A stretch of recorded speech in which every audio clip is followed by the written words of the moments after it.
You've got this very tangible event happening in the midst of the Civil War. It's not Robert E. Lee did this or Lincoln did that. This is the everyday man tunneling out of Libby, embarrassing the Confederates, and showing them the fight will go on all the way to the end, all the way to freedom. Those men look like Yankees.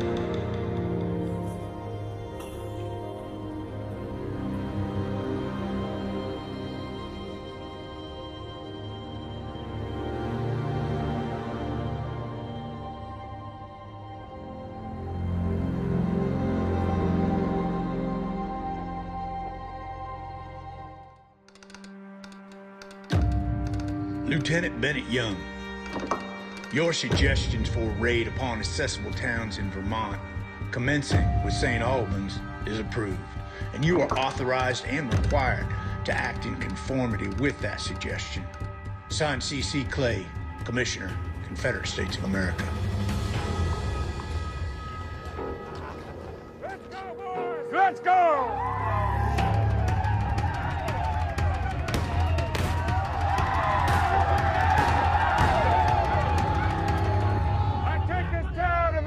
Confederate States of America! I will shoot the first one who resists!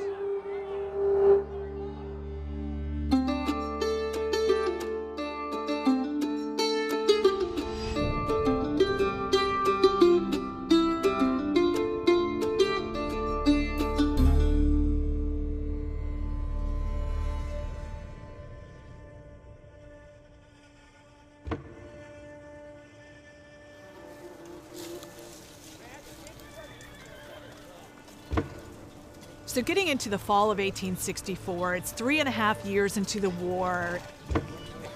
In the South, the war is wearing people down. There are food shortages.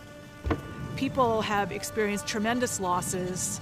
Enslaved people have run away. Plantations are broken apart, but they're desperate to hold on. They probably weren't going to win it on the battlefield, but they could at least hold out for a negotiated peace. And the way to do this was to continue to fight on all fronts, to make it bloody. When we think about 1864, keep in mind what else it is. An election year. In the South, can you directly influence what's going to happen in the election? Yep. Yes, you can. You can demonstrate that you're not safe in the North. The Lincoln administration cannot protect you. Up until now, the war has never come as far north as New England. The bloody front lines of Virginia's Shenandoah Valley lie hundreds of miles away. For the residents of St. Albans, Vermont, the war is something you read about in the news or hear about from soldiers returning from battle.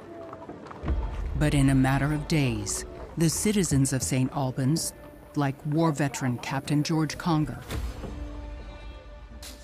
Vermont's First Lady Anne Eliza Smith, and Erasmus Fuller, a local horse trader and outfitter, will become eyewitnesses to one of the boldest attacks of the Civil War. The story of that event begins just over the border in Canada. The Canadian provinces, as colonies of Great Britain, had maintained a stance of neutrality toward the United States during the American Civil War. For the Confederate prisoners of war held captive in the North, it is understood that they can find safe haven in neutral Canada if they can escape and make it across the border. At this point in the war, thousands had successfully done so, becoming valuable resources to the rebel army and a threat to the Union's northern states. From within this group of escaped POWs, the idea for a raid on St. Albans was born. St. Albans is a prosperous railroad town. It is an easy place to get in and out of, and is frequently visited by out-of-towners. A group of disguised Confederates would fit right in. The raid is put in the hands of a 21-year-old Kentuckian named Bennett Young. He's young, he's daring, he's arrogant. He thinks he can take on the United States. I owe no allegiance to the United States. I am a native of Kentucky and a citizen of the Confederate States, to which I owe allegiance. Young leads a group of 20 men, hand-picked for their experience operating behind Union lines. Their mission is to slip into St. Albans, rob its banks, burn its downtown and the governor's mansion, then flee north across the border in an attempt to draw the United States Army away from the South, and perhaps even draw Great Britain and its colony Canada into the war on the side of the Confederates. It's really, in some ways, a perfect example of a last-ditch effort to try something to turn the tide of this war. Disguised as a humble theology student, Young befriends the citizens of St. Albans. It's been my lifelong dream to have my own congregation, which is why I came here originally. It's a beautiful While town. Bennett Young charms the citizens of St. Albans, his men continue to filter into town, some coming in by rail from the north, others taking the roads. They begin surveying the streets, looking for safe entrances and exits, and for horses they can snatch during their escape. The final details of their plan are beginning to come together.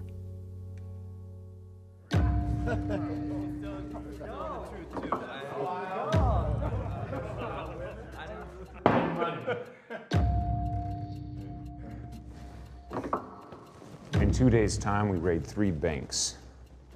St. Albans, down the block, 2 blocks, Franklin County. Down 3 more blocks to the left, First National. Bennett Young's men discover that the banks will soon be flush with cash following Butter Day, St. Albans' weekly farmers market. The event will draw vendors and customers from across the region. Give us the rundown. Butter Day would provide the perfect cover for the raiders. St. Albans gets their money in on Monday. The other 2 will get it all deposited on Tuesday. Wednesdays, when we hit them. Hi, may I help you? Hello, madam. My name is Bennett Young. I just arrived in town and was looking for the governor. Please come in. Oh, If you could, thank you. Unfortunately, the governor is away on business. Oh. But we often welcome new guests in for tea. Would you like some? All right, governor is gone with 40 men now. Should still be gone then. You're too kind. And perhaps a tour of the house. I couldn't help but notice how beautiful it is. All right, we've got 15 minutes to do everything. Rest of the men are going to round up all the townsfolk. They're going to put them in the square in the middle. Plans for the raid are almost complete. How are we getting out? All that remains is the getaway. It's almost 15 miles to the border, and to make their escape, Young's raiders will need sturdy horses. Nearly 24 of them. You head over there and see what those guys need. Hey there, fellas. Howdy, friend. You the proprietor of this establishment? I am. Erasmus Fuller's my name. It's a pleasure to meet you. They examine the stock of a local horse dealer. What brings you to town? Butter Day. Butter Days. Ah, Butter Days. My wife loves Butter Days. Are you looking to buy some horses, maybe? Maybe, maybe. Sure looked like you had a going concern going on here. How many head can you handle? How many horses we got? Fuller has at least 10 horses on property. I heard at least 18, or is it 10? How many? Right now. 18, I think. 18 near the full house. 18 on butter day. 18. 18 horses. Without a doubt. You sell them as well? Wait, how are we going to do all that? I got you right here. Look at that. What do you got there? Oh, my goodness. Christmas present. Everyone, compliments of the Confederate Secret Service. The Confederate Secret Service has been operating in the shadows throughout the war. Now, through Bennett Young, they are poised to strike again. They were trying to exact some kind of revenge on the United States because the U.S. had shifted its strategy over the course of the war and was now starting to destroy farms and plantations. They were going to lay waste to the South. I'd say we're in business then. And so these Confederate raiders, well, they're going to try to do something similar, get back at them. All right, let's go. Come on. And tell Mary to start some tea. Right this way. We have a lot of visitors interested in the house. My husband did build an extravagant one. Annalisa Smith was the wife of the governor of Vermont at the time, and they lived in St. Albans. This is one of my favorite reading rooms. Her husband's not home. Her sons aren't home. In the morning, it's east facing, it's beautiful. She's alone. Yes. I heard you're a writer. I dabble. Dabble. Your work on theology was of special interest to me. I, too, am a student of theology. That's why I came to St. Albans. Oh, well, welcome. Do you have a favorite passage? Not a favorite passage, but I do find Paul's letter to the Romans to be particularly riveting. Although, if I had to choose one, in Matthew 16:26. Very poetic. Mr. Young. Mr. Eastman. Will I be seeing you at the church meeting this Sunday? I wouldn't miss it. I'm reading the good word now. Matthew 16:26. A man gains the world but loses his soul. Good words. Good words. I'll see you there. Good day to you. One of the tellers at First National Bank.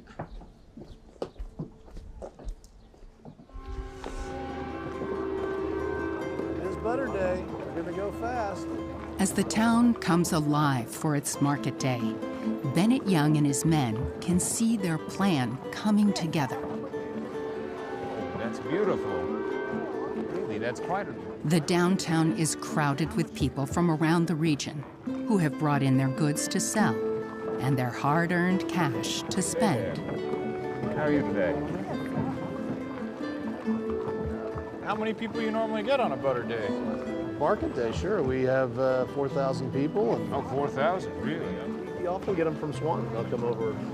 Oh, we just came up from Essex Junction ourselves. Oh, I didn't recognize that. Oh, just got in. Young's plan to take the town after market day is perfectly timed. It's nice to meet you, gentlemen. And with his squeaky clean cover, how are you? Good day. the townspeople don't suspect a thing. People are headed down a ways for the legislature, so... Everything lines up perfectly. This is gonna be a fat take. I'm counting on it.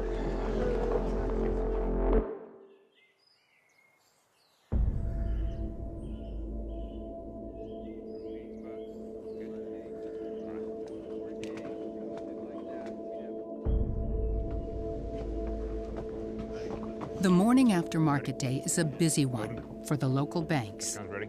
But for St. Albans residents, around the bend, you'll be there. Captain George Conger, Erasmus Fuller, and First Lady Annalisa Smith, the day begins like any Where other. Are you going? Yep. 3. Okay. We're going to take this town for the Confederate States of America.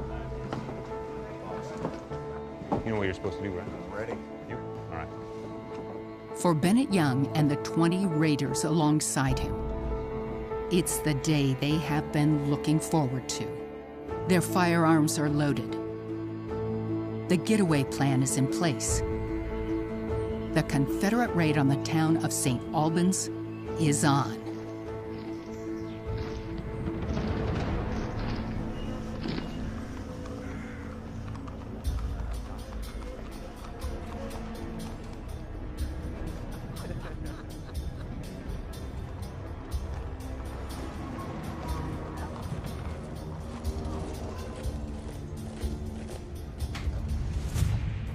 Pardon me.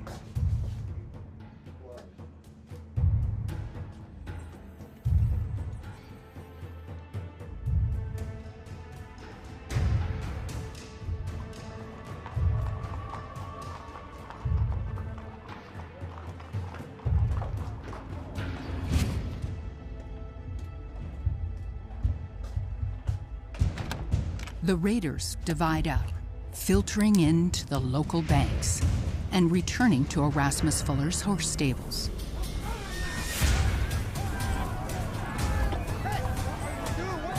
What does this mean? Hey, what are you doing? What are you doing with my horses?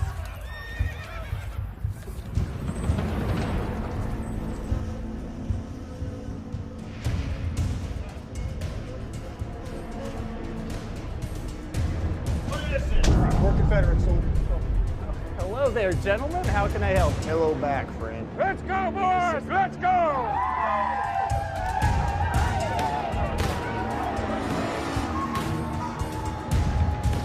You can get safe. In the safe. Go, go, go. In the safe. Go. Pick up the money. Take care of him. Let's go. Come on, let's go.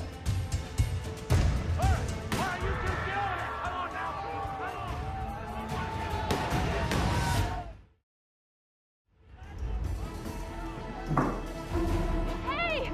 The rebels! I take this town in the name of the Confederate States of America. I will shoot the first one who resists.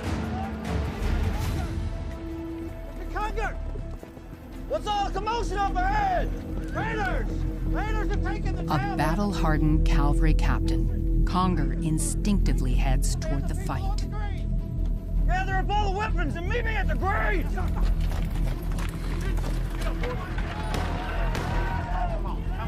Hold it right there. Get the door. Get the... Show me the pockets! Three. Got nothing! Come on, Turn around! We're Turn going. around! Come on, let's go. Now you're going. Come on. Go. Tillard, open the door. It's Abigail. What's going on? Rebels are in town, robbing banks, burning down houses, and killing people. They are on their way up the hill and intend to burn down the house. Go down to the cellar, look for any weapons or provisions. Mr. Tillard, close and lock all shutters. Go, go.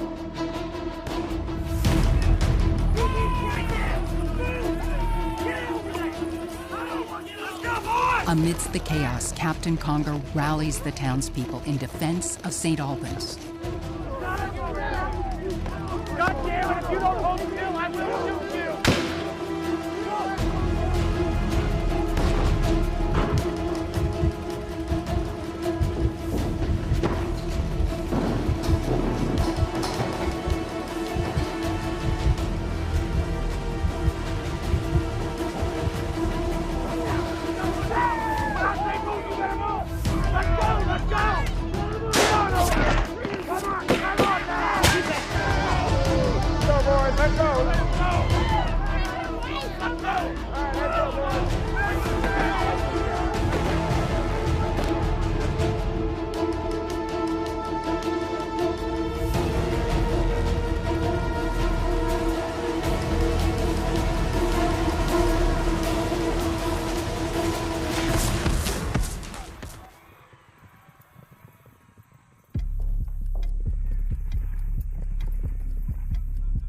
Eliza Smith, she's got these two young daughters.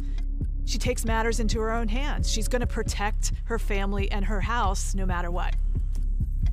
From her front entrance, Anne Eliza Smith stands guard against the fleeing raiders. The town is putting up a stronger defense than Young anticipated.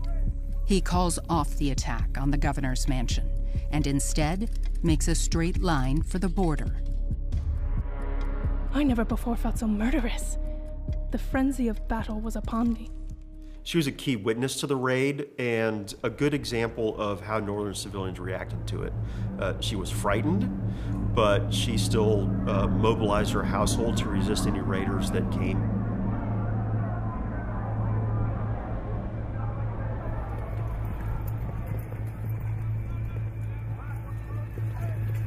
By the time they leave St. Albans, the raiders have plundered hundreds of thousands of dollars and shot multiple townspeople, killing one.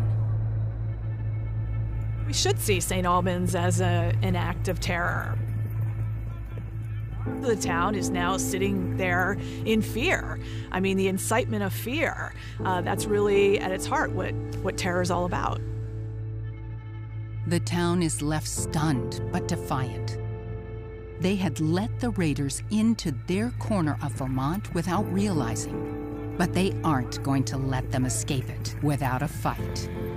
Once out of town, the raiders' plan is to head northeast toward Sheldon, then up across the Canadian border.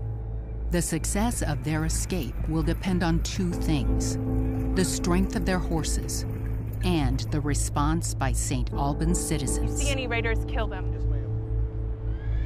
With the help of Anne Eliza Smith, who provides horses and firearms, George Conger quickly forms a mounted posse and begins to give chase. Let's not let them get away with it! This is our town! The locals of St. Albans were quickly mobilizing and on their tail.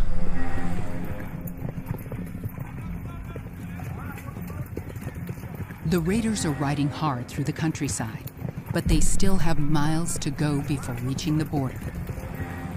They intend to burn every bridge they cross to add some distance between them and their pursuers. But they are unable to shake George Conger and the St. Albans posse.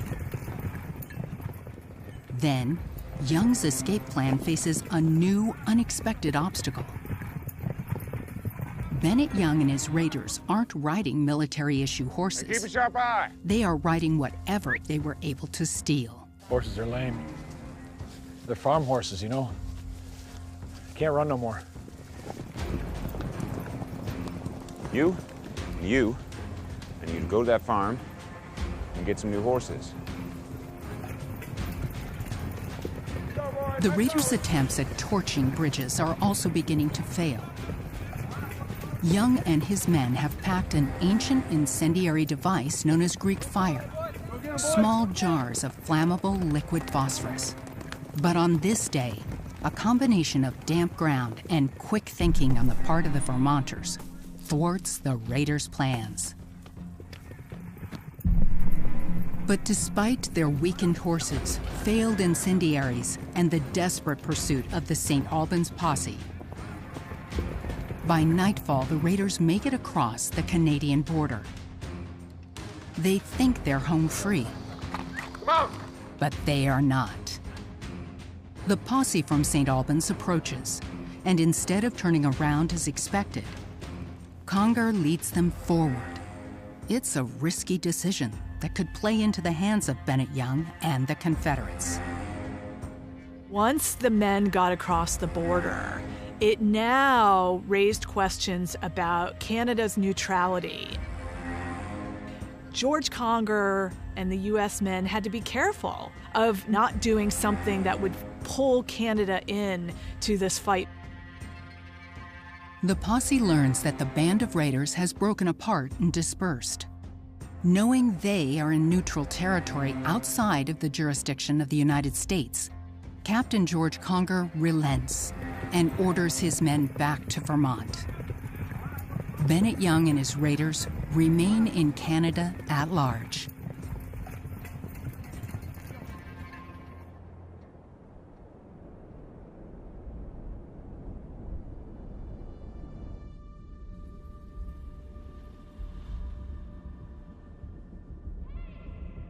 I am a student of theology. Bennett Young. Back in St. Albans, the impact of the raid is growing more clear. With Conger's armed posse, the town has begun to fight back. Now the question is how the United States Army will respond. What's interesting about this raid is what it reveals about the nature of this war around the edges. Civilians crossing ethical boundaries, bloody murder.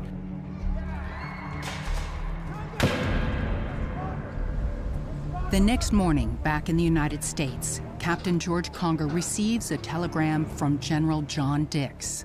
Send all the efficient force you have and try to find the marauders. Pursue them into Canada and destroy them. It appears the United States military is preparing to mount a response. But what Conger doesn't know at the time is that the order from General Dix hadn't been cleared from the top and was quickly rescinded. Conger subsequently leads the posse back into Canada and straight into a legal gray area. They are determined to capture the raiders and drag them back to Vermont to face punishment for the murder and the robberies. But in reality, it's not that simple. Canada had this extradition treaty with the United States that somebody had to have committed a crime in order to be extradited back to the United States. Was it a crime, or had they done it under military orders? The question of whether Young's raiders are soldiers or common criminals complicates matters for the posse. Either way, the Vermonters have no jurisdiction over the border. If they are going to capture and punish the raiders, they'll need to work with the Canadian authorities. Together, they quickly track down and capture 14 of the 21 raiders, including Bennett Young. On the surface, the raiders' escape appears doomed. But like George Conger, Bennett Young understands the gray area they are all operating in. This contest is not yet over. The Confederate raiders regard themselves as properly enrolled members of the Confederate Army, and so they regarded the effort as a legitimate military action. Whatever was done at St. Albans was done by the authority and order of the Confederate government. Bennett Young, Confederate States of America. The St. Albans posse is forced to leave Bennett Young and his raiders with Canadian authorities. Conger and his men return to St. Albans empty-handed.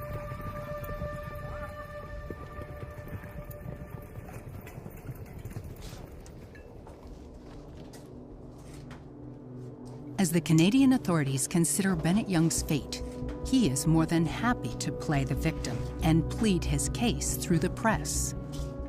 I was seized on Canadian soil and violently searched. Surely the people of Vermont must have forgotten that the people of Canada are not in the midst of war. Young is playing the media, doing whatever it takes to change the narrative.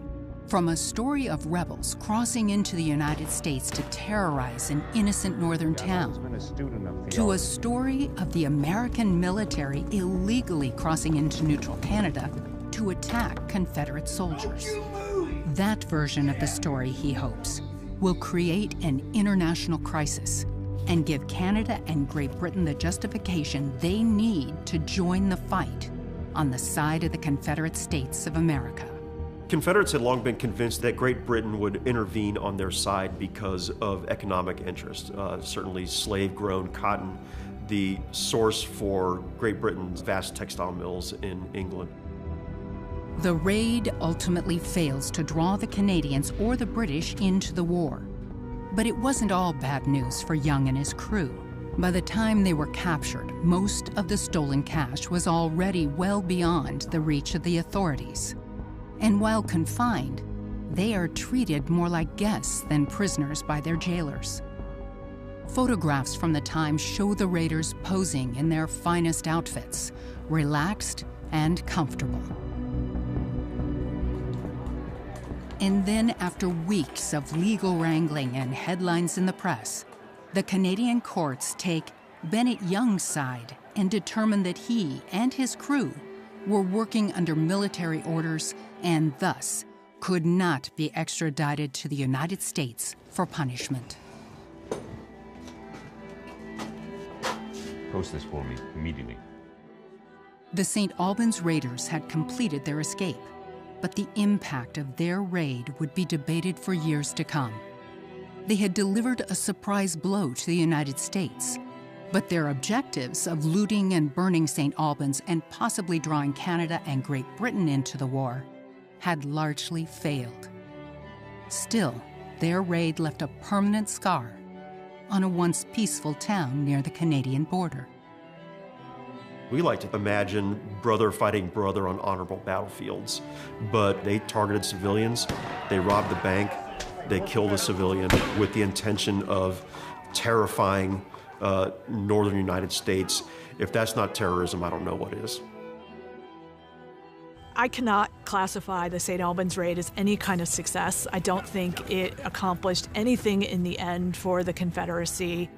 I think it's most useful for us today as a window into the desperation of the Confederacy.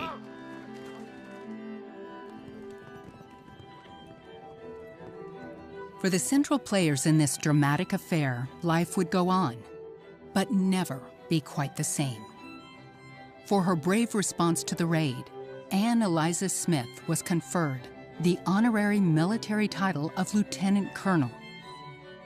After the war, George Conger established a family farm in the town of Georgia, Vermont, where he lived until his death in 1895. As for Bennett Young, he returned home in 1868, 3 years after the war, and remained a polarizing figure in American society for the rest of his life.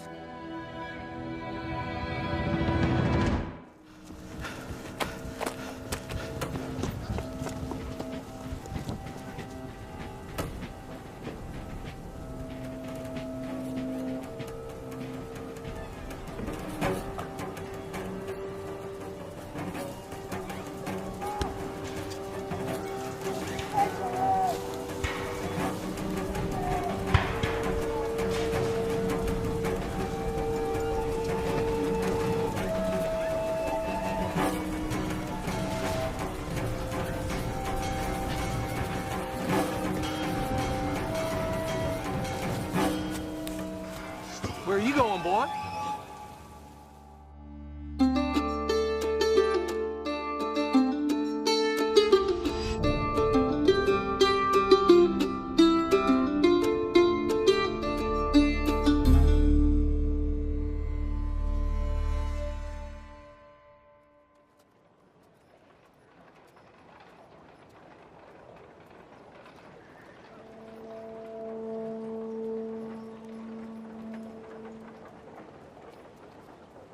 It is January 1863.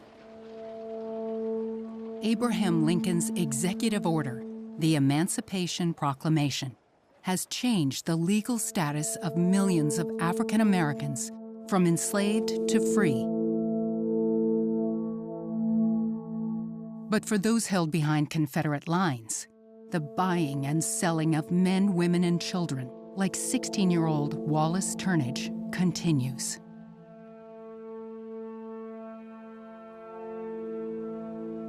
Mr. Minch, thank you for making the trip. This is Wallace. You know how to drive wagon? Yes, sir. We'll get on in there. There was an old gentleman who heard I was for private sale. Thank you very much. Good day. What's the horse's name, Mr. Minch? George. He wanted the boy to wait on his family, to drive, to do general housework. He made an application for me and bought me. The old gentleman's name was Mr. Minch. He's in the heart of Mobile, which is garrisoned all around by a Confederate army. War is enveloping that entire region. And this kid, with his ears and eyes open, knew there was a great crisis in the air. So for enslaved people, including Turnage, they all knew about the war. Some enslaved people are in the spaces as they're hearing conversations. Some are literate and they will be reading newspapers. The access of knowledge takes on different forms, but everyone knows.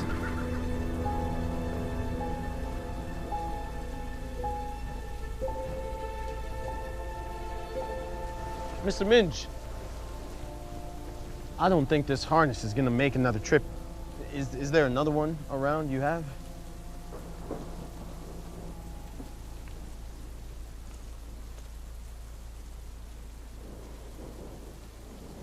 There's plenty of life left in this harness, Wallace. After what I spent on you, we won't be buying anything like that anytime soon. You better mend it well. It'll come out of your hide.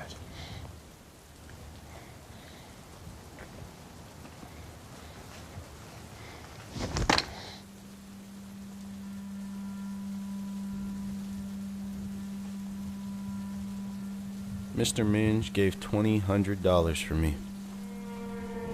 I waited on his table, drove his carriage, plowed in his field. But there was one thing that Minge did not know about Wallace Turnage. He did not know that I was sold for running away. Wallace Turnage was born in Greene County, North Carolina on August 24, 1846. When he was just a child, he was separated from his mother and sold to a slave trader in Richmond, Virginia. I was carried out to Richmond and kept as an auction and office boy. His job was to prepare the slaves to go out onto the auction floor. You're fixed up. And one day he's told, "You're in the auction." And boom, he's sold. I'll pay for my free papers. I just want to get home to North Carolina, sir. I don't want to hear it. Put on this coat and this hat in 10 minutes. Yes, sir. I was ushered then southward to Pickensville, Alabama. Imagine the shock. Just the beginnings of shock after shock after shock in his life. During his time on the Pickensville plantation, Turnage makes 4 unsuccessful attempts to reach the United States Army in northern Mississippi. I was a very fast runner. The dogs nor the people could catch me. After each escape attempt, he is severely beaten, but his will to return to his mother never fades. Finally, his owner had had enough. Takes him down to Mobile, sells him to a merchant in Mobile named Minge. Mobile is bracing for war and guarded like a fortress. Mobile is almost under siege at the time he arrives. The army's all around the city. The troops are in the streets every day. I was trying to go back where I came from, but Mobile was well fortified, and I could by no means get out.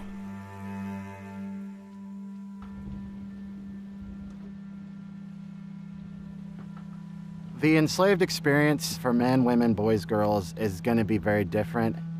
Once they've hit the teenage range, they're starting to reach what many within the institution will call their prime age. They're trying to figure out how to navigate this institution that has continued to oppress them.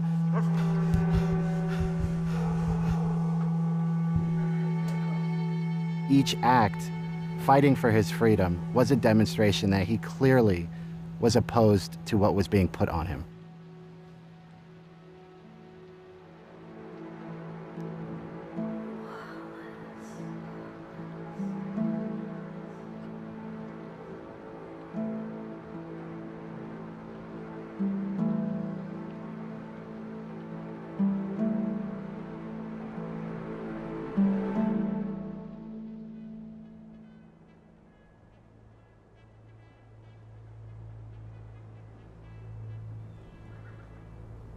This was the August of 1864.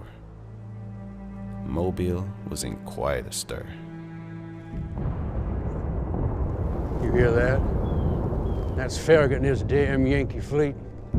He will cut off the bay. Wallace, we need to leave promptly if you're to pick up my supplies. Be safe. I'll be back after my dinner with the colonel. Wallace will return before dark with the supplies. I'll rent a horse. Step up.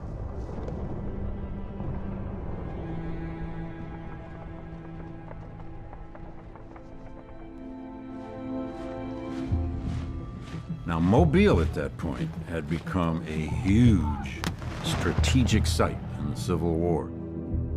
The Confederates had approximately 10,000 troops occupying the defenses of Mobile. Mobile and Mobile Bay is a tremendously strategic site on the southern Gulf Coast. While the North begins to turn its attention toward Mobile, beyond Mobile, the two sides are engaging in a series of critical, bloody battles. General Ulysses S. Grant's United States Army has initiated the 10-month siege of Petersburg, Virginia, while General William Sherman's army is on the cusp of capturing Atlanta, a critical supply center for the rebel army. Key to the survival of the Southern Confederacy was its ability to bring in supplies from abroad. Arms, equipment, uniforms, medicine, engineering supplies, and anything else needed to sustain armies in the Civil War era. The United States Navy was interested in blockading the South and preventing supplies from getting in. Without Mobile, the South would have little chance to win the war. Wallace Turnage, however, has more immediate worries. Mr. Minge, sir, I don't know if this harness is gonna hold much longer. Wallace, I told you to keep your eye on that harness. That is your responsibility. Money to spend on a new harness, I spent enough on you. You hear me? I hear you, Mr. Minge. The scene in Mobile is a mix of fear and opportunity. Colonel! Depending on which side you are on. I'll be home after dinner with the Colonel here. Once you pick up those supplies, Wallace, you be quick to get back to Mrs. Minge. Yes, sir. Colonel! Step up. As I was crossing the car track in Dolphin Street, I hit the horse to get out of the way of the car.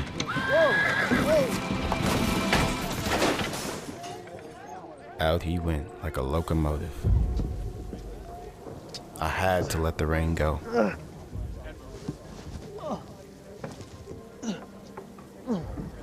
Boy, you're blessed. Here's your horse and your harness. Someone must be looking out for you.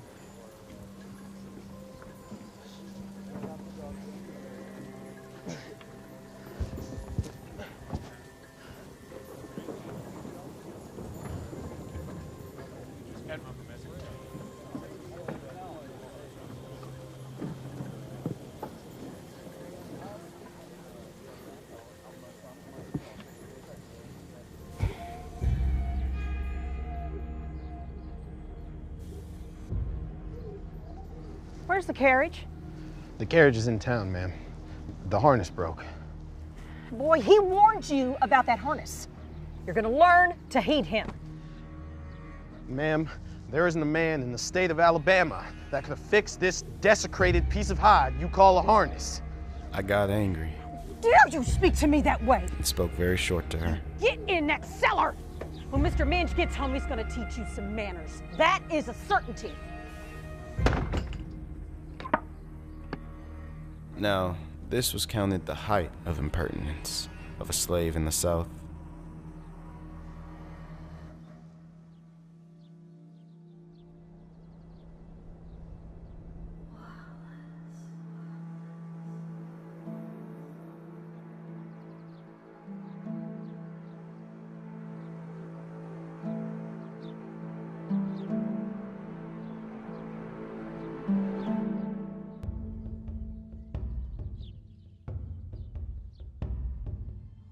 Then, I came out of the cellar and bid them all goodbye.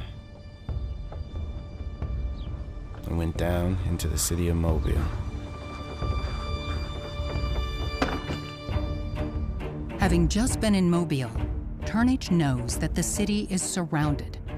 But since Minge's property is already within the fortified ring, he has no trouble getting in. The problem is how to get out. I told him you were gonna teach him a lesson when you got home. Where is he? Wallace! Wallace! In Turnage's account, he writes of spending the next week among friends in town. careful not to stay too long at any one location. It's possible that these are people he knew from his trips into Mobile, or from a church he had joined. Are you sure he's in here? The boys said they seen him come in last night. All right, look. There he is. There he is. Oh, where'd you come from? Who do you belong to, boy? Come on. Fellas, Mr. Minge is not going to be happy. I've been told to wait out the storm here to get his supplies. Ah, don't be lying to us, boy. Mr. Minge is offering good money for you, boy. Come on, let's go. Get him out of here.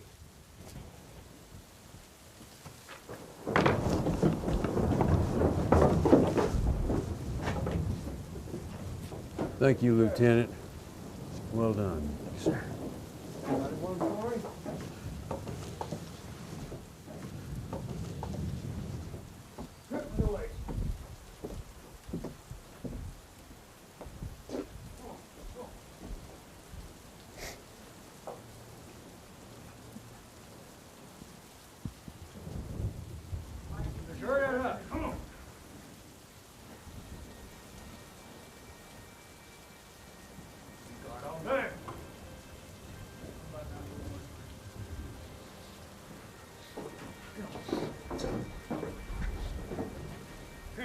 Come on.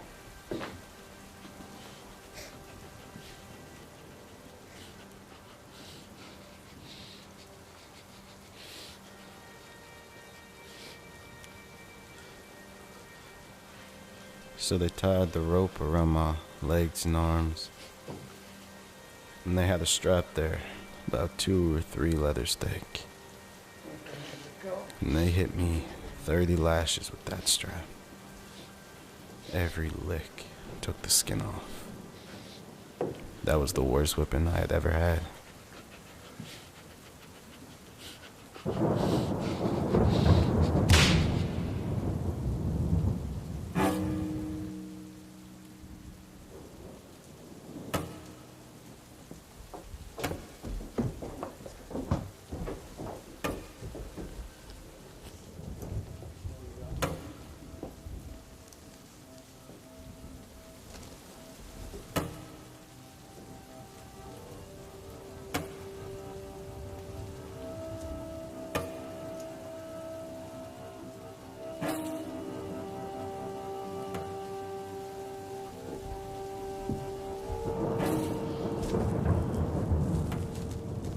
You will understand me, Wallace. Your home is now right here in Mobile with the missus and I.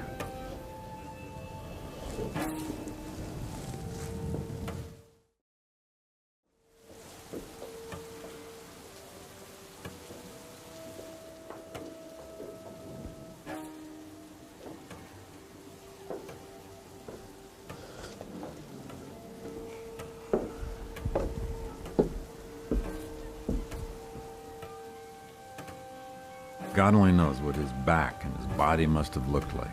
He's in pain. He's desperate. But he simply walks out of town. Slaveholders have this strange logic that enslaved people are content in slavery, that they want to remain in slavery, that they see the benefit of slavery to themselves, and they appreciate the work that their masters are doing for them. Minge, like the owners before him, clearly underestimates Wallace Turnage. The only home he intends to return to is back in North Carolina.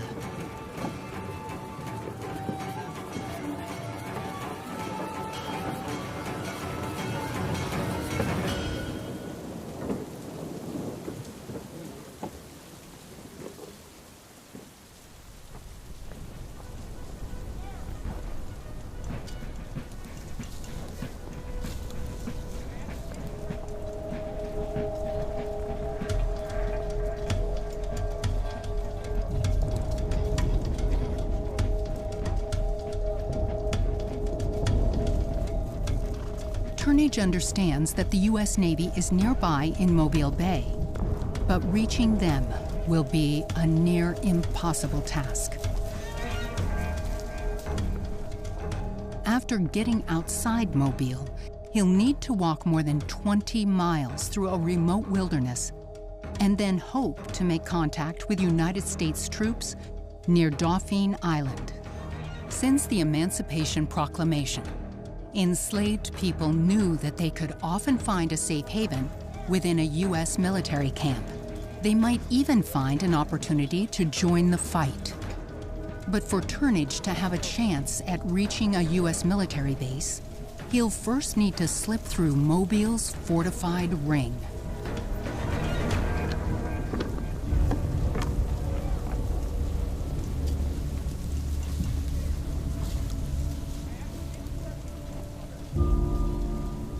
I put my trust in the Lord and went on, and let the result be what it would. And I went right through their camp, and they, one to another, looked at me, but said nothing. And when I got to the gap that led through the breastwork, there was no guard there. As he is navigating his freedom through a Confederate camp, demonstrates how dismissive these Confederate soldiers were.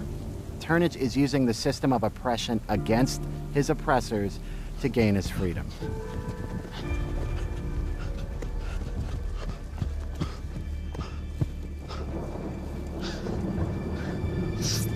Well, where are you going, boy?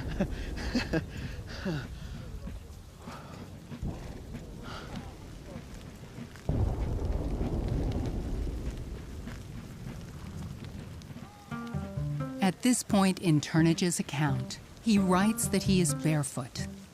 It is not clear when or how he lost his shoes. However, with the war and the blockade creating scarcity for basic supplies, a good pair of shoes would be in high demand.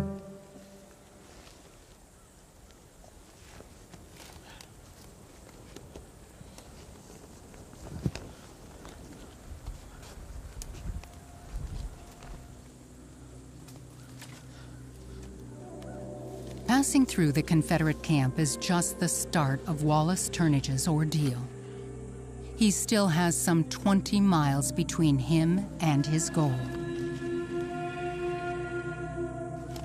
Now he's literally walking into an area of rivers, swamps, a terrain that nobody should ever try to walk through. He has nothing with him. I've never seen so many snakes in my life, before or since. I walked over water and wanted it, but I could not drink it on account of so many snakes. I went 4 days without anything to eat, but a few grapes off of a grapevine I found in the woods. For days, Turnage slogs through Alabama's coastal forest. There's no one around him, but he's not completely alone.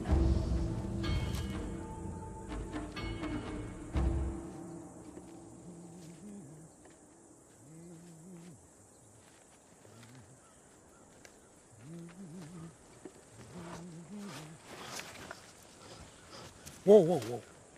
Wait a minute, hold on, boy, I'm not gonna hurt you, Hold it right there, Are you hungry? You just wait right there, okay? Wait right there now, don't move. The encounter is a reminder that there are others sharing this wilderness with him. The risk for black people, free or enslaved, was everything, ultimately their lives. And it's really important to realize that there was a larger commitment to support and protect the freedom of all black people. I think I'm gonna keep this one here for myself. Boy, you're tearing everything up. Slow down. You're gonna make yourself sick now. See, you can't just go right through it like that. Take it easy now. Oh, I told you.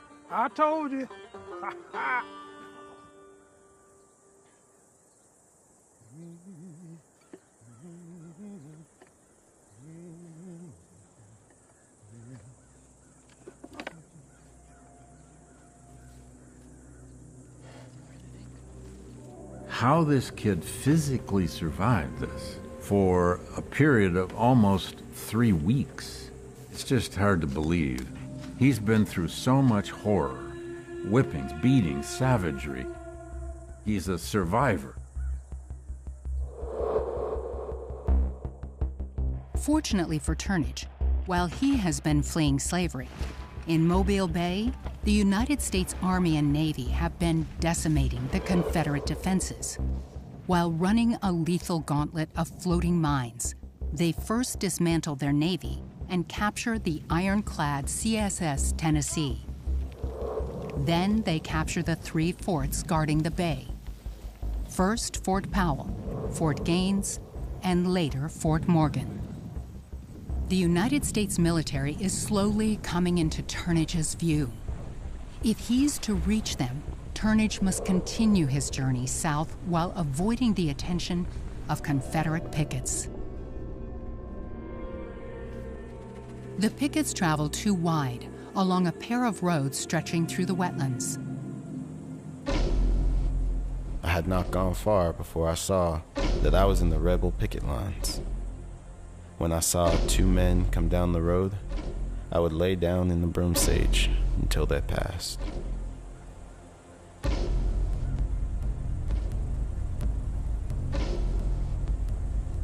Turnage's path slowly winds southward, until eventually he's within sight of a U.S. military encampment.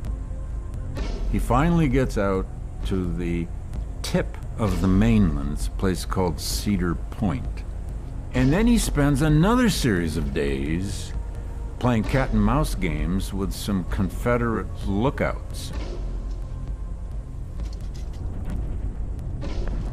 Turnage discovers an elevated platform, which he calls the Spy House.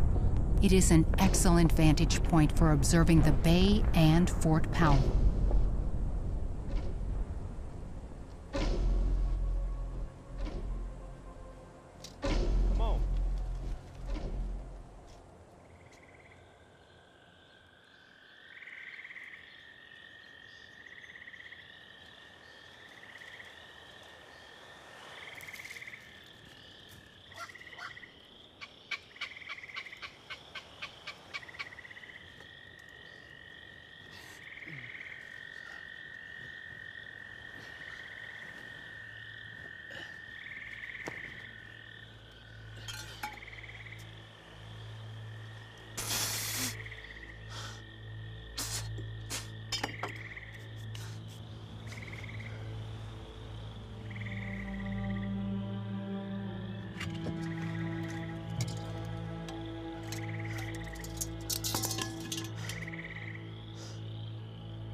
I was not safe.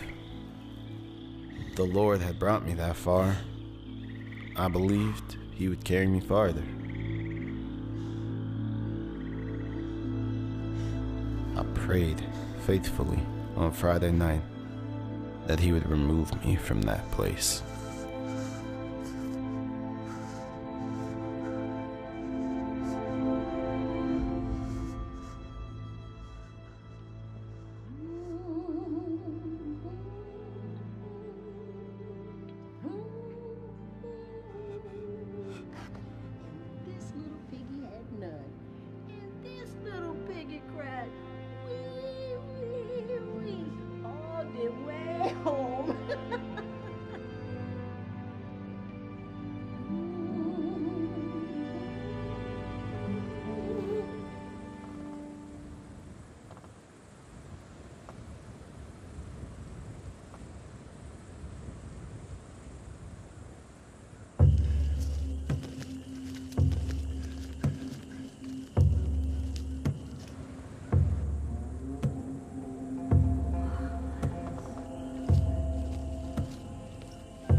The next morning, I was awakened by a voice singing within me.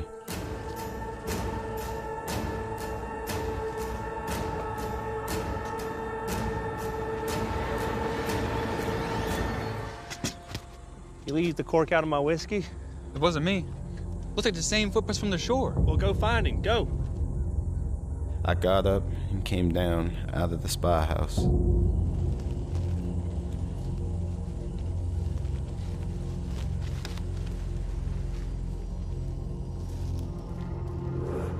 Where is he? It seemed as though someone invisible led me, and it took me down by the side of the water. Incredibly, the previous night's tide had delivered a small, flimsy rowboat. Do you see him?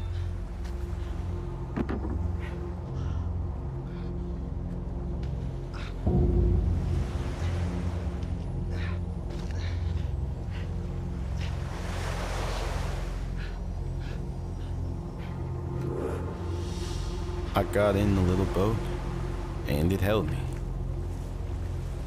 He found some kind of plank of wood, and he just, out of, again, crazy, desperate bravery, started rowing out into Mobile Bay.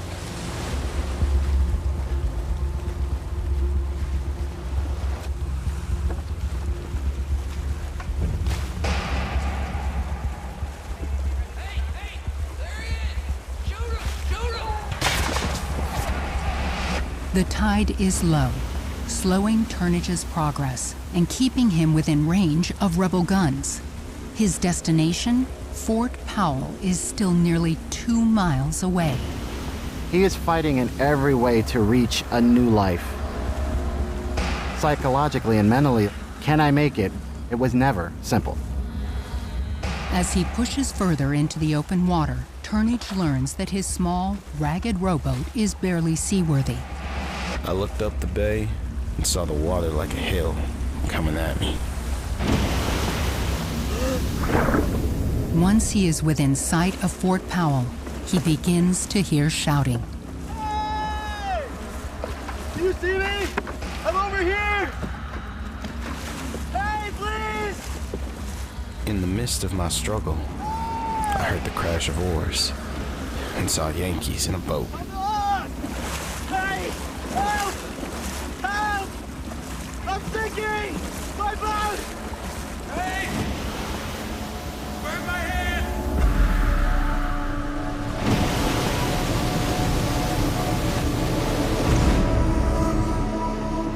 My boat turned bottom upward just as soon as I had vacated it, and they were struck with silence. Those Union Navy men just looked at him in silence, as if to say, "Oh my God, how did you get here? Who are you? And how could you do this?"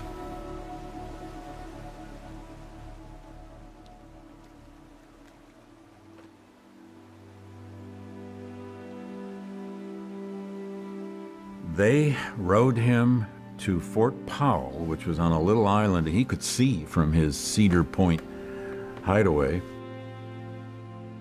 He describes that as his first breaths of freedom. And he stayed there overnight, cared for, fed. I took a look at the rebels' country with a thankful heart. I had made my escape with safety, and had obtained that freedom which I desired so long. Turnage was free, but his journey wasn't over. He is interrogated by General Granger, who was the overall commander of all Union forces in the Mobile region. Mr. Turnage, I heard about your journey. And here was a kid, he was told, no doubt, had escaped from Mobile, had lived in Mobile. They wanted intelligence.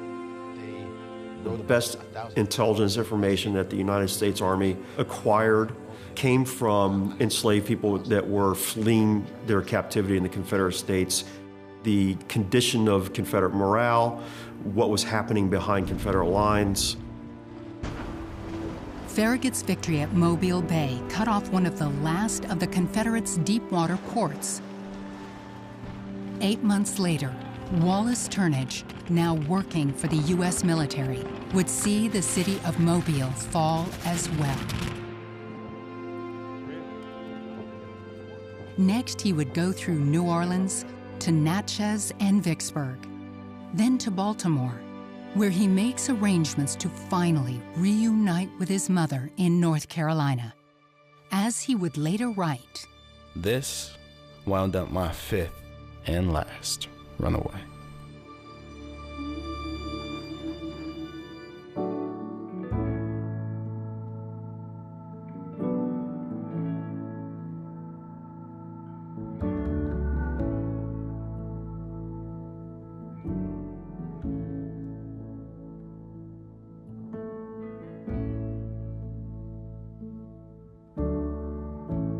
When you look at Turnage's journal, one of the first things that comes to mind is how close it came to being lost. It was almost a happy accident that it came into the possession of his daughter's friend, and then she had the foresight and recognized the value of the journal and gave it to the Historical Society. I first met Wallace Turnage, in effect, in his narrative, leather-bound, blue-lined paper in a clamshell box. It was simply extraordinary. I could hardly believe it. Turnage's story and the fact that he himself wrote it down is extremely important because it's not being limited through someone else's lens. It's not being skewed in any way through a racialized interpretation. It is him telling it how he felt it, what this escape meant to him.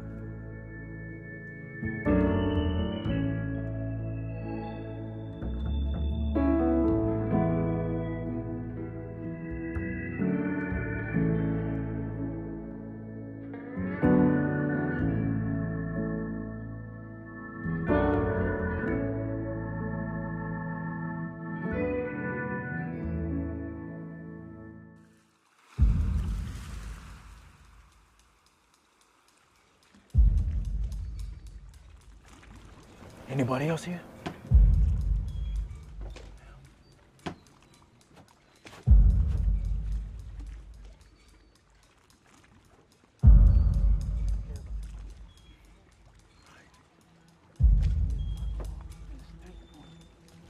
So what we gonna do?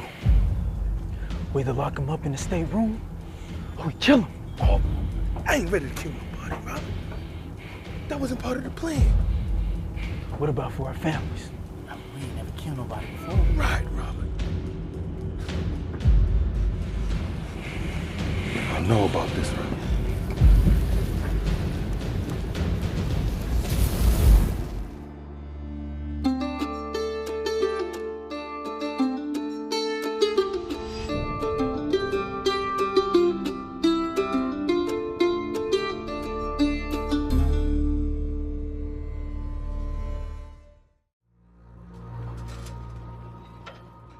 It's April of 1861. Abraham Lincoln is the new leader of a country on the verge of being broken in two. Here in one of the South's largest ports, Charleston, South Carolina, the air is filled with talk among white slaveholders of secession. In the last 4 months, 7 southern states have voted to leave the Union. War appears to be inevitable. For Robert Smalls, an enslaved man working in the harbor, it is just another day of trying to earn enough money to feed his family. Yes, sir. Yes, sir. Robert Smalls was born into slavery in Beaufort, South Carolina. He was born to a black mother and a white father who may have been his owner. Put your back into that, Robert. He started working at a young age like so many other enslaved children. When he was 12, his master decided to send him to Charleston, which at the time was really the big city. If an owner had an enslaved person but didn't have a need for their labor, they would rent them out. For skilled enslaved people, blacksmiths, carpentry work, they're going to have a little bit more freedom in mobility. There's even going to be some opportunities for them to collect parts of their wages, but Please don't get it mistaken. Every enslaved person is being denied their humanity, the freedom of their time, and even their citizenship. This was still slavery, just in a different form.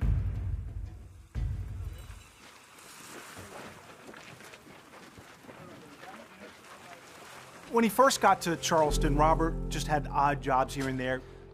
He grew up around boats, and he ended up being attracted to the docks and came to the employment on this boat called the Planter. The Planter was a 150-foot or so side wheel steamer that before the Civil War was just a kind of a transport boat. Where's the ballast at? We had 200 pounds inside? Yes, sir. It's inside. I love it. All right. We're good. Let's go. All right, boy. Smalls is allowed to keep just $1 of his $15 per month salary. But he's a savvy entrepreneur. He spends his dollar on produce and other goods, then resells them for a profit around Charleston Harbor. Eggs right here. Eggs right here. So, whereabouts is you headed? Morris Island. Alfred Gourdine is an engineer on the Planter. Let me see if I can help you out with that. And like Smalls, he is enslaved. I believe if you go about this way, you can No, the north side of the island. The south is closed. Yes, you could try going, well, maybe Robert! Robert, you mind helping this fine gentleman navigate his way to Morris Island? All right, Gordon. All right. Robert Smalls can, help you better. My captain's asked me to pick up a load of cotton at the Colliers, the north side of Morris Island. Can I get to there from here? Yeah. Now, once you pass the bite of the bend, you should be fine. Now, have you ever made a French landing before? Yeah, of course. All right, because you need to, because the currents are strong in here. Okay. Yes, sir. All right, boy.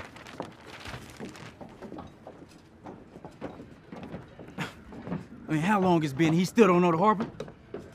You know he just bought that yellow house on Queen Street? Don't worry about him, Robert. There's going to be a war, and wars bring opportunities. You'll see.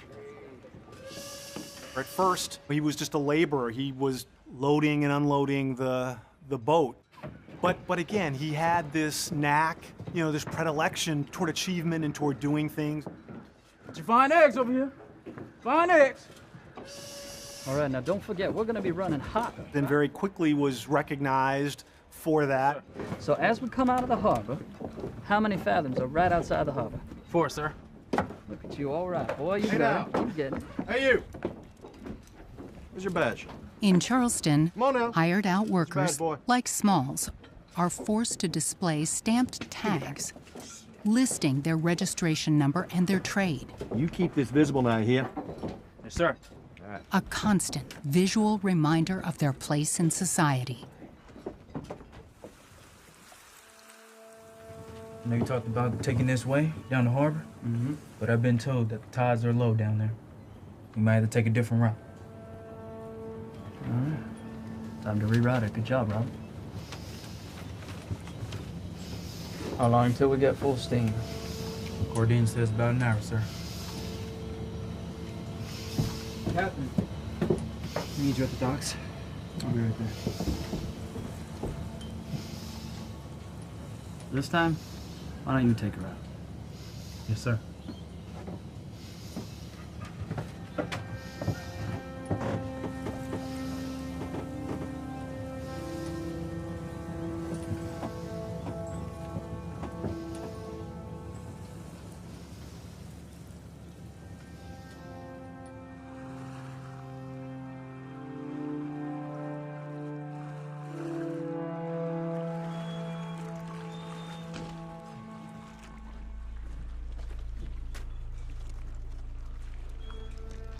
Gourdine, going home. Take that walk with you.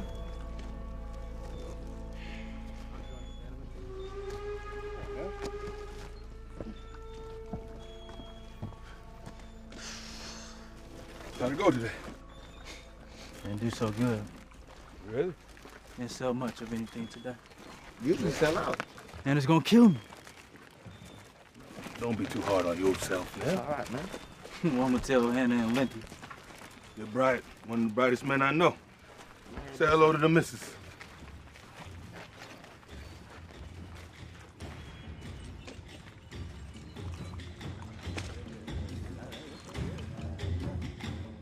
What you doing there, sweetie? Just like her husband, Hannah Smalls has been hired out by her enslaver, Samuel Kingman. The Smalls have negotiated a price with Kingman to allow them to live together with their 2 young children.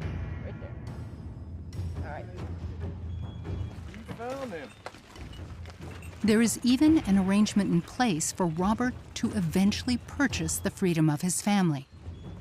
But until he can save the hundreds of dollars that would take, they live at the mercy of their enslavers in a 2-room home above a horse stable, which Robert keeps clean in lieu of rent. You're home?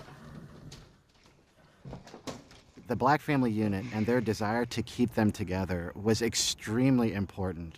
And in some cases, if it meant life or death, they would fight to keep those bonds together. How was your day? Steamed up to Sullivan's Island. Got back a bit early. Tried to sell my wares, but wasn't too busy. He knew that in an instant, you know, his family could be broken apart. And he loved his wife, he loved his children, and he wanted to try to keep them together. I just don't get it. All the work I do, and that's all I have to show for it? I should be the captain of my own boat. Nobody knows that harbor better than me. You will be the captain of your own boat. You will be. But in the meantime, Captain, if you want some dinner, how about you go fetch us some firewood?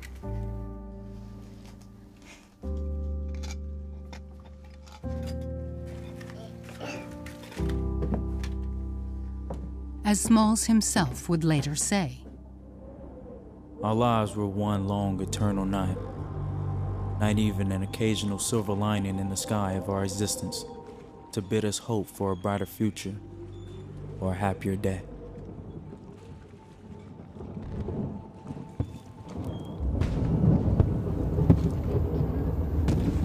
The morning of April 12, 1861, thrust their lives into even deeper turmoil. It's the war. It started. Confederate forces launch an attack on Fort Sumter in Charleston's harbor. The Civil War has begun. In the coming months, the struggle for Charleston Harbor grows more intense. While the Confederacy holds on to the city, its waterways, and its surrounding forts, just outside the harbor, the United States Navy forms a blockade, severely limiting the amount of cotton being shipped out and the amount of commercial goods and military supplies coming in. Only a few more. I got it. Not too high on those stacks, the ship gonna be rocking and rolling. You don't want that ammunition falling down. Amidst this unrest, Robert Smalls finally sees hope. Ooh,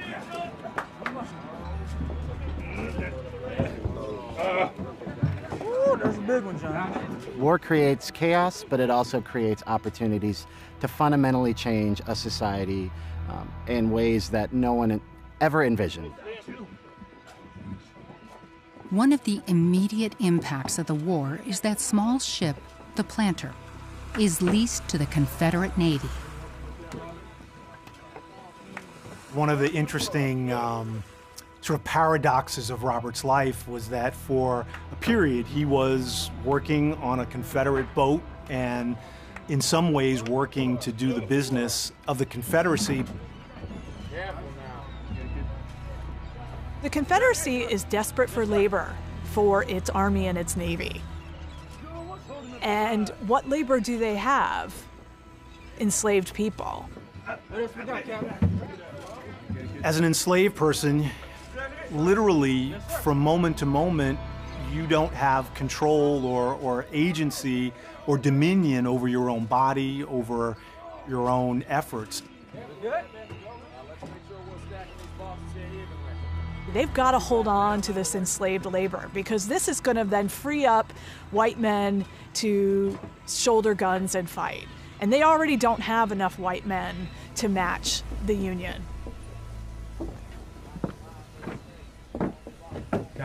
Ordine needs you, sir. Captain Charles Relier comes to rely on Smalls to pilot the ship around the blockaded, mine-filled harbor. Check the boiler feed hook!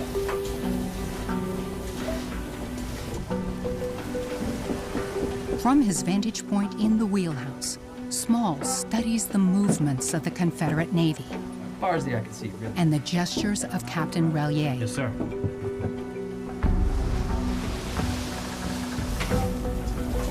Letting out steam! See him? For the woman I'm about to go with. Oh, yeah? I need about 3 of these. Keep a sharp eye on us now, Rob. Yes, sir. Rumor has it we got Yankee spies in our midst. Have a good night, boys. Smalls notes the ship's white crew breaking an important naval protocol. They leave the planter at night, while their enslaved crewmates keep watch alone. It was their leaving us in charge that started Robert Smalls to thinking. You gonna join us, Robert? He was a bright, smart man. Oh, come on, Robert. Come have a drink with us. We don't work hard all week. At least you could join us for a few. I need to learn this harbor as well. Like you don't know it already. My brother always working. I know. Leave that up to the captain. Well, unless you want to be the captain. That's right. Robert the captain. Oh, Captain Small. Captain Small. Don't you try putting on that hat, huh? Yeah, try that hat on. That's right. Yeah, put it on. Go ahead, put it on. Put it on. You really gonna do it? I didn't think you were gonna do it. Come on, go ahead. On the way, Oh, hotel. Looking good, Captain. Where we going, Captain? Let's go to free. Freedom. How that sound, fellas? It's the freedom. It sound about 100 miles away. What it sound like? You never know with Captain Smalls, right? I'll be there. Okay. Ambitious. A little more to that.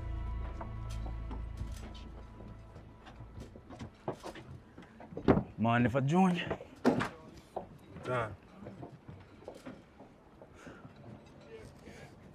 You said it yourself. Don't nobody know this harbor like we do. If we leave at night, while the captains and the officers are in town, You know how many guns the U.S. Navy got pointed at this harbor?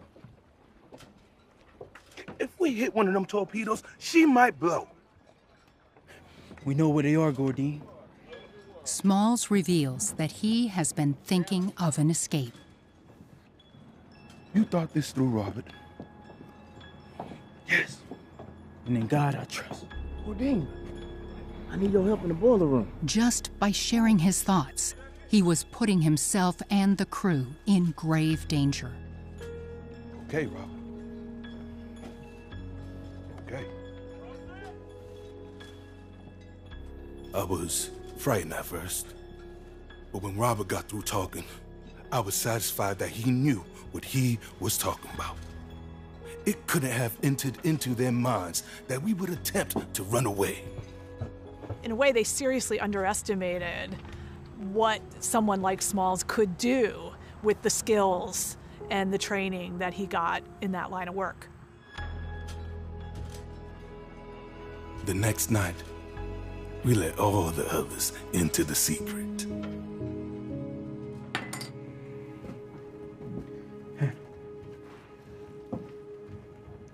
Now we make way down the harbor. Now once we get by Fort Sumner, I need you to get everybody below the deck and keep the children quiet. I understand what I need to do, but what if they catch you? Then I shall be shot. Let's hope it doesn't come to that, but if it does, I'll be right by your side.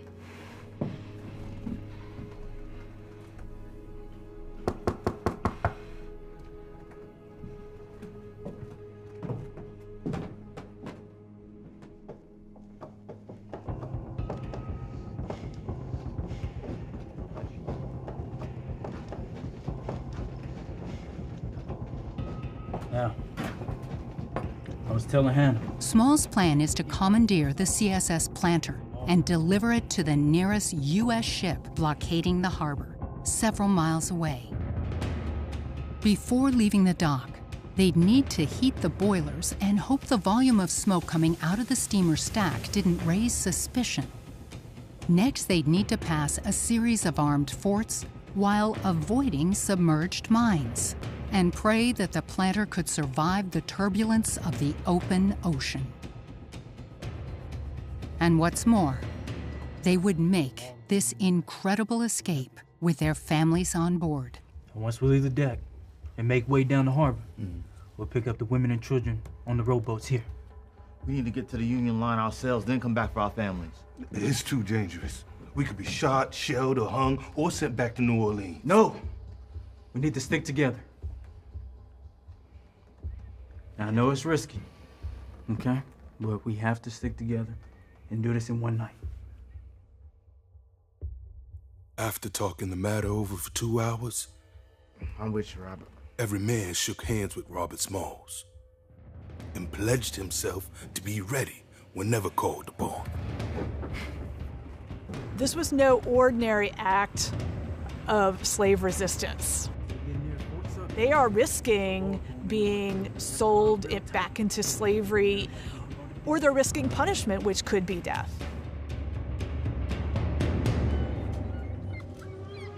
The question now is when? And every day that passes is one more day that the conspirators need to keep this extraordinary plan a secret.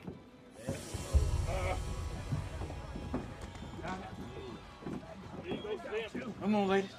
Watch your step now. Our wives and children frequently came down to the boat in the evening so that their presence on board would excite no suspicion. Everybody good?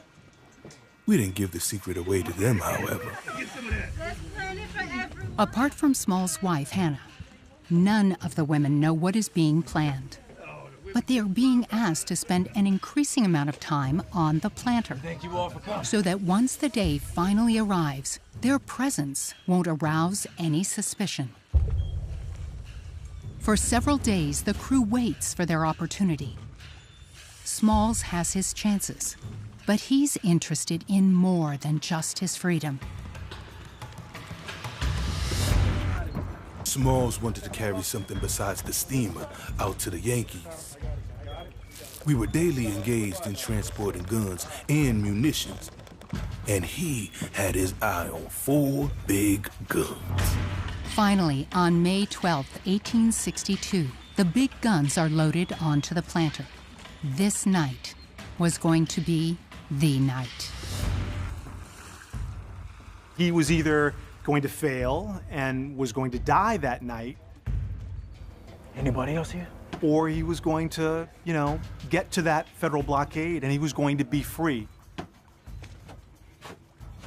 That was how much freedom meant to him. That's how much, protecting his family meant to him. But another complication. Every night for the 2 weeks previously, the 3 white officers had gone ashore as soon as the boat tied up.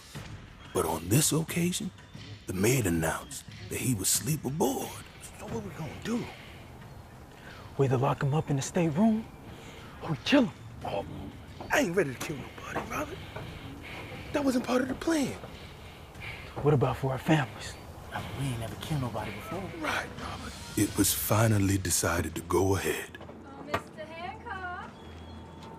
Huh, Miss Barnett. But we had scarcely come to the conclusion when the man went ashore and thus saved his own bacon. Hey, Robert, watch the boat for a minute. Sir. It's all yours till I get back.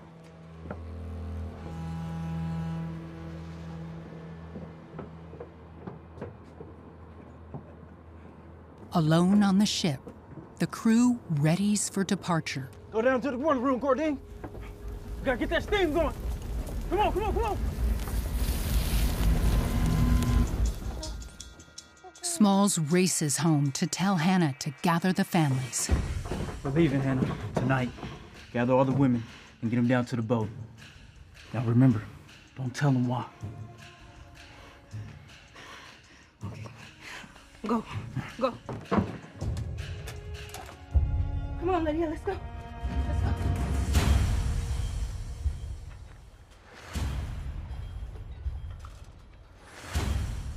Although the planter's white crew has left the boat, the threat of the families being caught after curfew by slave patrols is very real.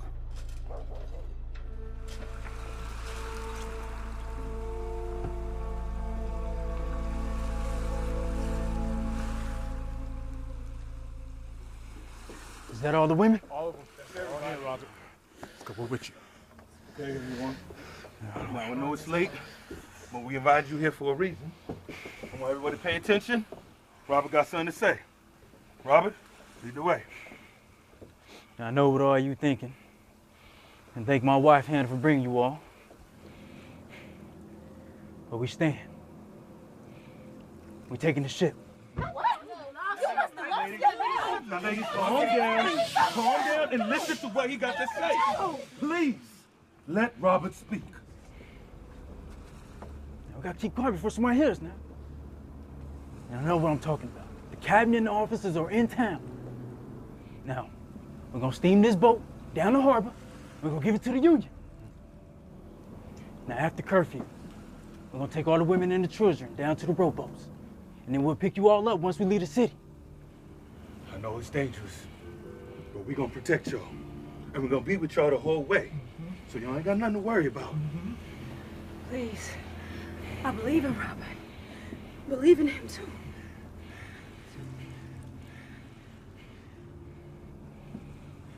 To freedom. To freedom. To freedom. Y'all hear that? All right, now that's curfew now. Let's go, Liv. Keep quiet. They knew enough to realize that every man of us would be shot or hung if the attempt was a failure.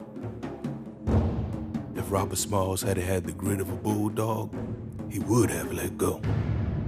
Smalls sends the passengers a few blocks upriver where there isn't as much surveillance. They still have 3 long hours to wait before it will be light enough to launch.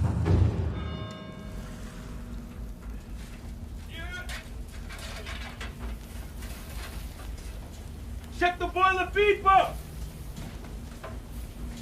For a full hour, the crew waits for the boat's engines to heat up. Gonna let off some steam? At this point, they can't do anything to limit the sound of the boilers or the sight of the smoke beginning to pour out of the stack. Finally, around 3 a.m., in the darkness and the fog, it is time to push off. 14 and John, say full steam ahead. Thank you. Lord, please be with us on this faithful journey.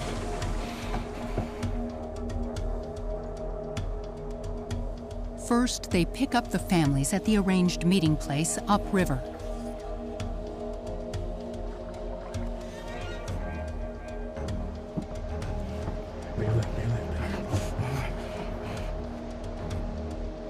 Go ahead and get the ladies. I got it.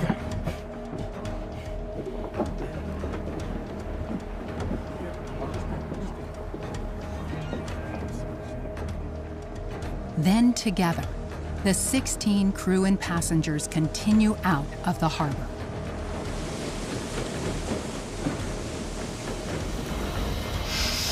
Once clear of the wharf and headed down the bay, we ran at slow speed.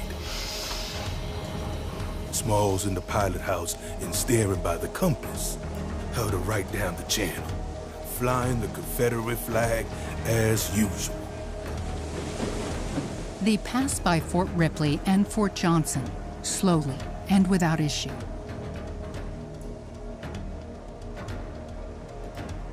Then, with the morning beginning to light, Full steam, boys. Robert said we need more. Well, I'm gonna need more coal. Alfred Gordine and the crew struggle to keep up. This was an incredibly audacious act. It was an act that required ingenuity, bravery, a willingness to throw everything at this and make a run for it. John, what else you got up there to burn? Even though Robert knew how to sail this boat and knew where the Federal blockade was and knew that if he could get there he'd be free, no one ever thought that Robert would act on all of those things. You know, there was a general conception that people of African descent didn't have agency and control over their lives. What's this? What? What am I supposed to do with this? Well, that's all we got. Use it. Ugh.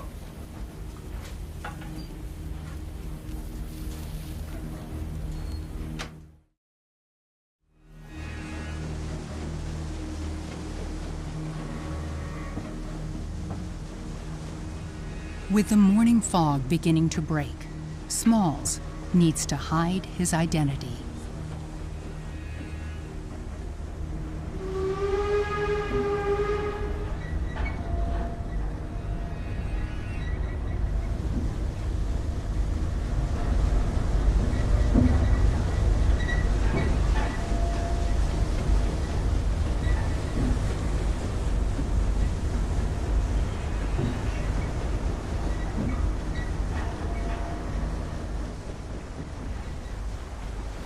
Boy.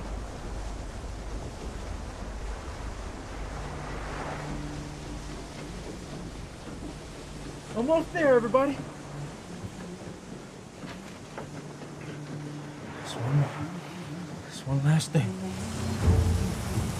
They are approaching the heavily armed Fort Sumter.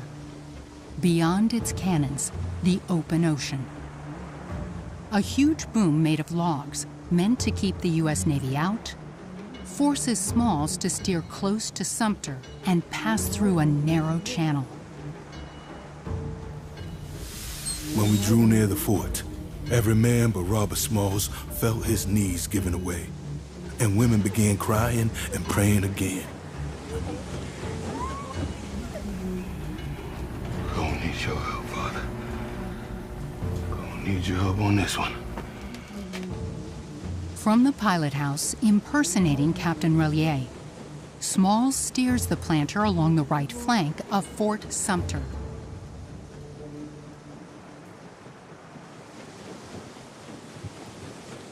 Everybody get down. He gives the signal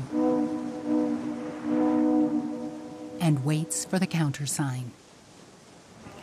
Oh, Lord, please be with us.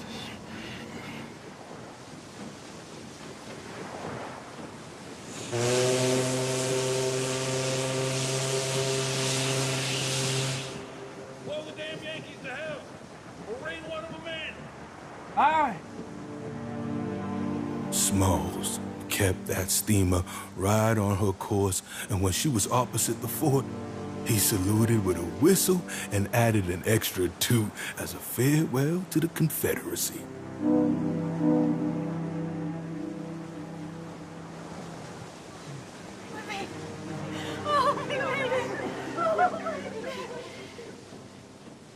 By now, Charleston Harbor has begun to wake up and to realize what has just happened.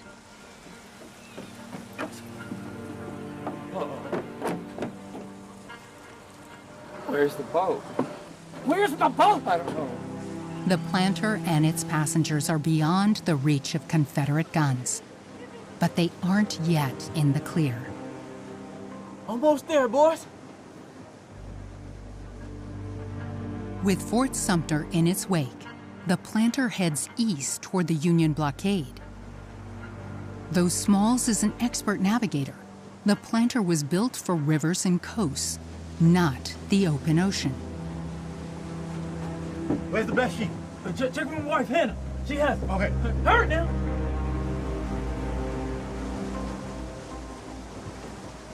Now, Gordon, give me everything you got now.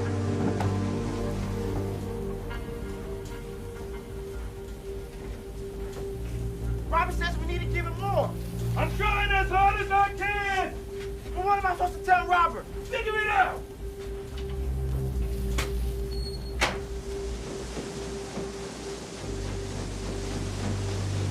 All the work I do, I should be the captain of my own boat. You will be the captain of your own boat.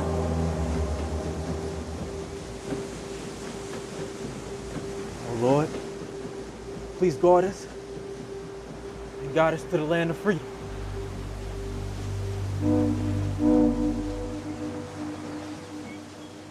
Smalls knows he is approaching heavily armed United States ships.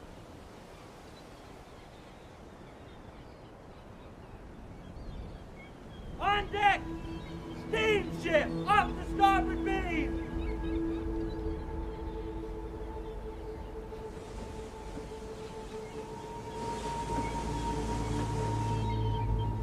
Petty officer of the deck! Aye, sir. Sound the bells. All hands on deck. Aye, sir. Man the bell gun! Stand by to repel boarders!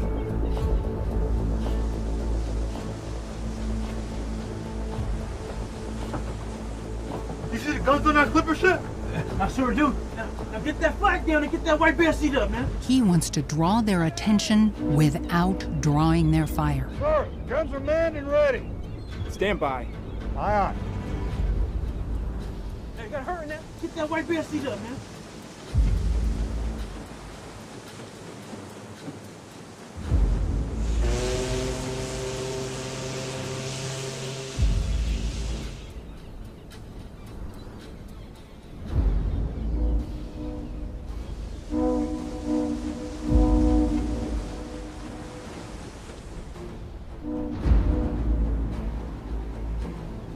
Can we fire?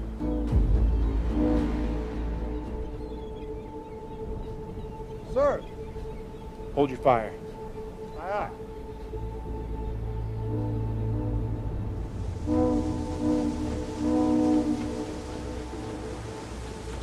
Stop, or I will blow you out of the water!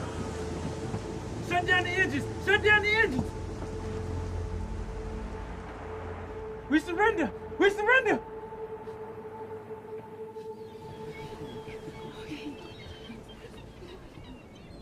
Stand down!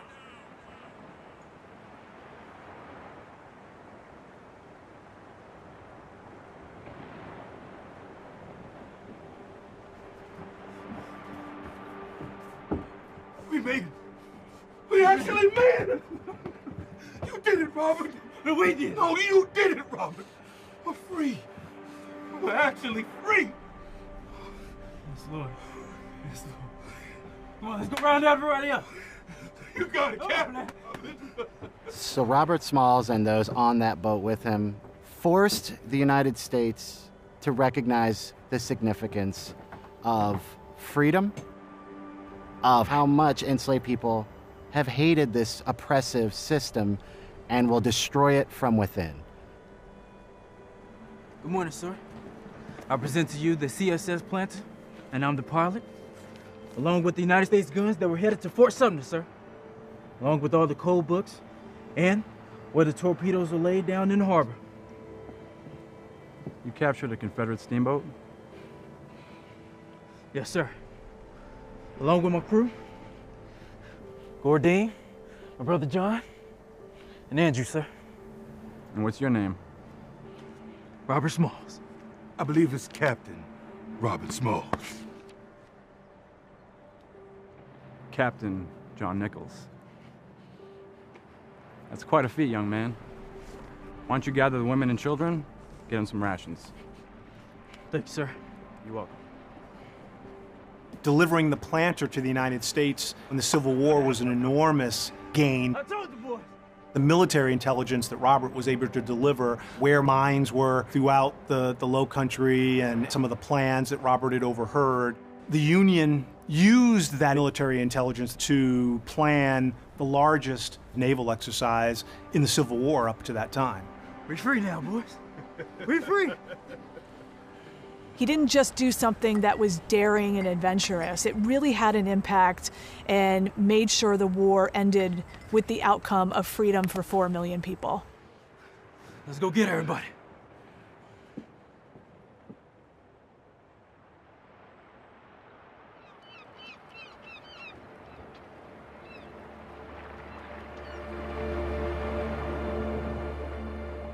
The extraordinary journey of Robert Smalls didn't end with the capture of the planter.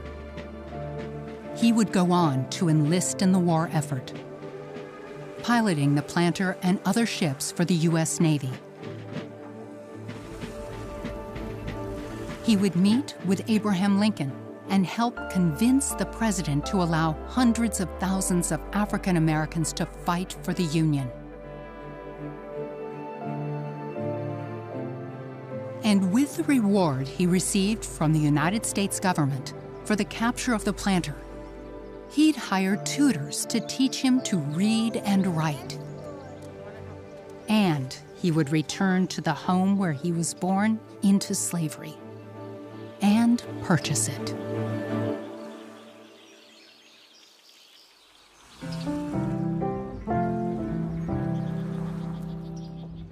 So, we are here on the porch of 511 Prince Street. This is Robert Small's home. Robert Smalls has been a really powerful part of my consciousness, of my identity. And because I knew who I was descended from, I knew that Robert Smalls was my great-great-grandfather and that he had done great things in his life. Every time I come here, I'm overwhelmed by the history here. I'm overwhelmed. I just am so deeply moved by standing in spaces that my ancestors stood in. It would have been so easy. Robert and Hannah and his children, they could have just very easily kind of waited out, the Civil War and sort of seen what would happen. But Robert, took his future, in his own hands, and it's just deeply moving, and I, just being here gives me chills every time.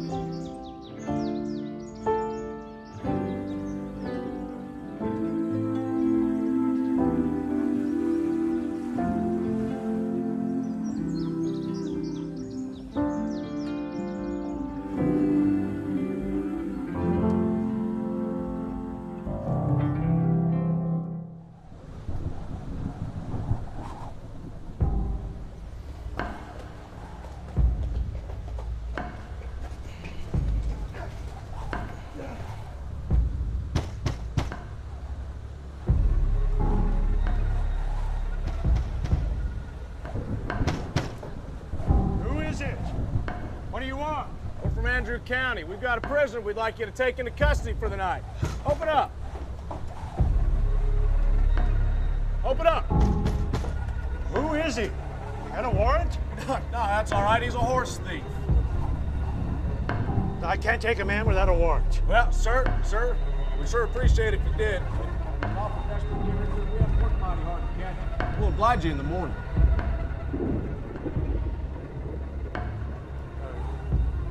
Well, all right, I don't want to, but looks like it's gonna rain, so come on in, boys. Come on, boys. Hey, don't you have that slave thief in here? Dr. Doy? Dr. Doy? That's right there.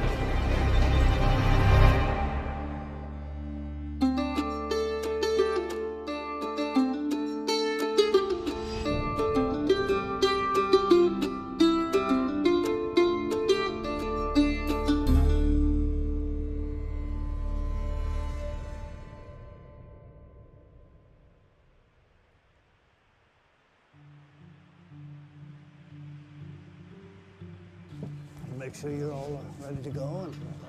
And It's 2 years before the start of the Civil War. But out on America's frontier, the battle over slavery has already begun. Waves of settlers pour into what is then known as Kansas Territory. Some are there to try to stop the spread of slavery into the West. Others have come to do the opposite. Both are more than willing to fight for their cause. Their conflict will help determine the fate of millions of enslaved Americans. The slavery issue, that issue came to a head here, and it was like lighting a powder keg. You may not be in a war zone every minute, but you always have the potential to be in a war zone. A federal law known as the Fugitive Slave Act fuels the tension further.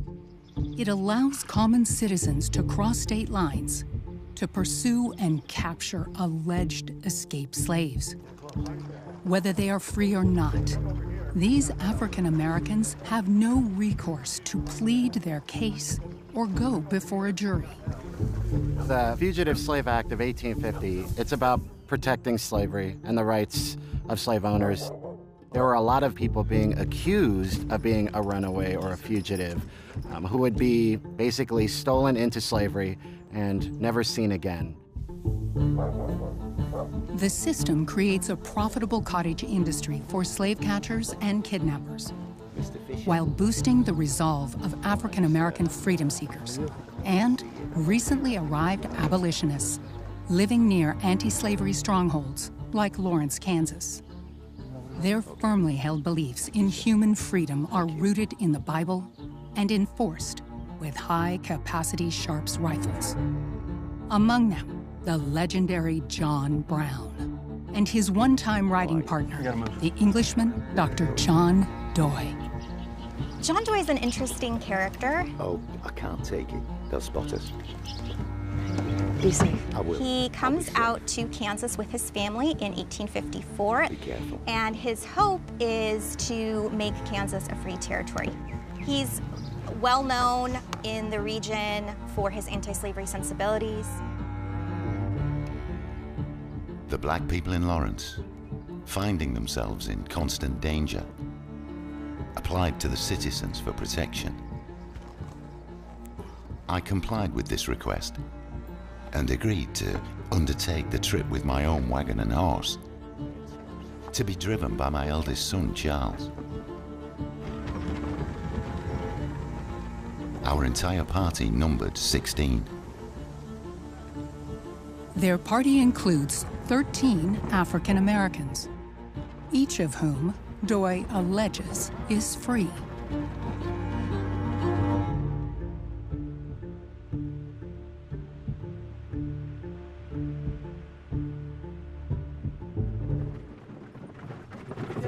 Anything we need, let me know, okay? We just gotta stay quiet, we gotta stay calm, okay? Doy will guide the group toward the Jim Lane Trail, a known segment of the Underground Railroad.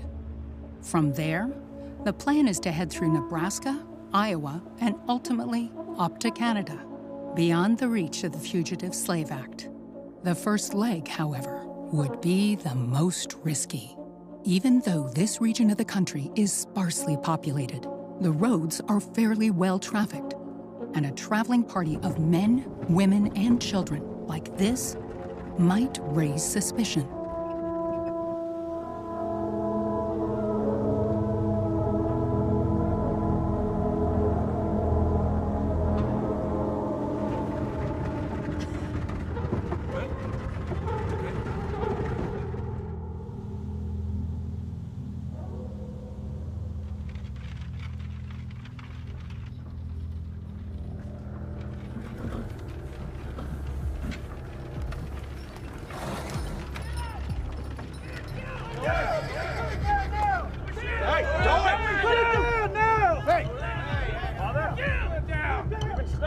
Then, just 12 miles into their journey, Doy recognizes some of the armed men as fellow Northerners. You can shoot me if you want. There's women and children in that wagon. Don't shoot at it.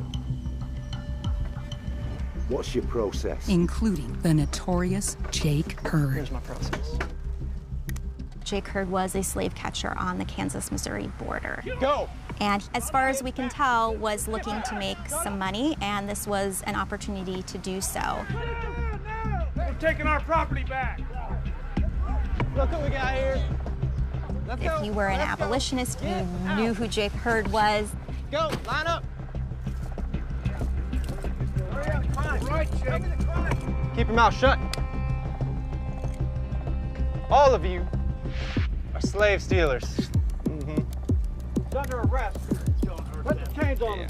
According to the Fugitive Slave Act, if any of these men are escaped slaves, Doy will be in serious trouble.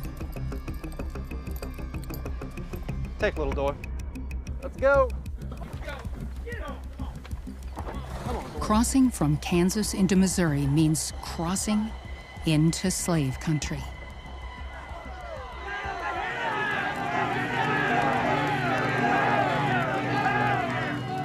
being taken to Weston, where a howling mob was ready to lynch all of them, these abolitionists.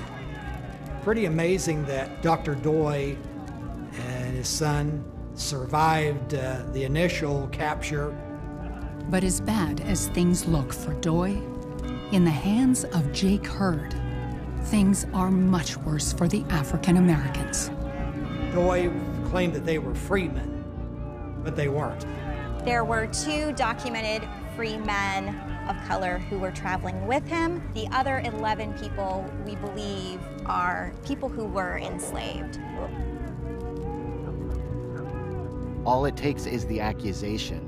Even a free black person who does not have documentation can be stolen into slavery. Sometimes the documentation doesn't really matter, sad to say. The suffering, both physical and mental, of the poor trembling creatures around us, no words can describe. The chill, wintry blast penetrated their thin clothing, and there seemed to be nothing between them and a life of long slavery. All hope must have been dead in their souls. The Doys are now considered the lowest of the low, slave thieves.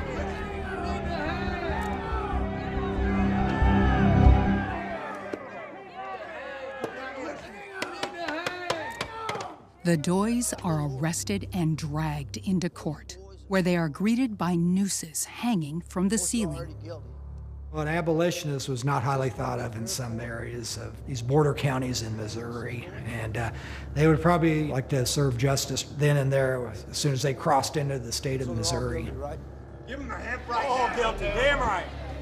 All right, let's go. Court's over. They're charged with abducting slaves and rushed to the Platte City, Missouri jail to await their trial.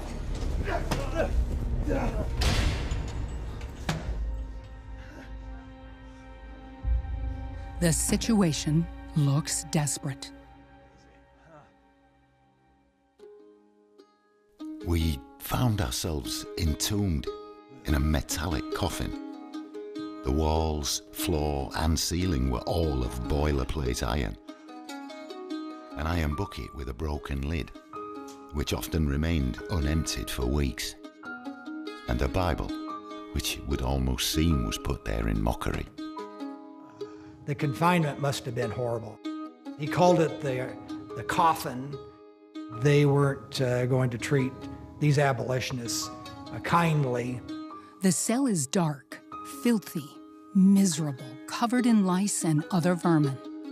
But for some, the biggest complaint in the jailhouse is being under the same roof as the Doys. Doggone abolitionists! Damn you Doys! Slave stealing! A young fellow of about 18 was brought to the jail and locked in the hall. And being in that delightful state of inebriety known as crying drunk, Stop your wailing over amused us all night by his lamentations over the disgrace to his family caused by his being in prison with abolitionists. There's no better pro-slavery family in our state. Your name will be in the paper tomorrow, right next to ours. But, as we were informed, took his disgrace so hard that his father sent him away out of the state. That same night, according to Doy, rumors fly around the jail that a mob is on the way to hang them.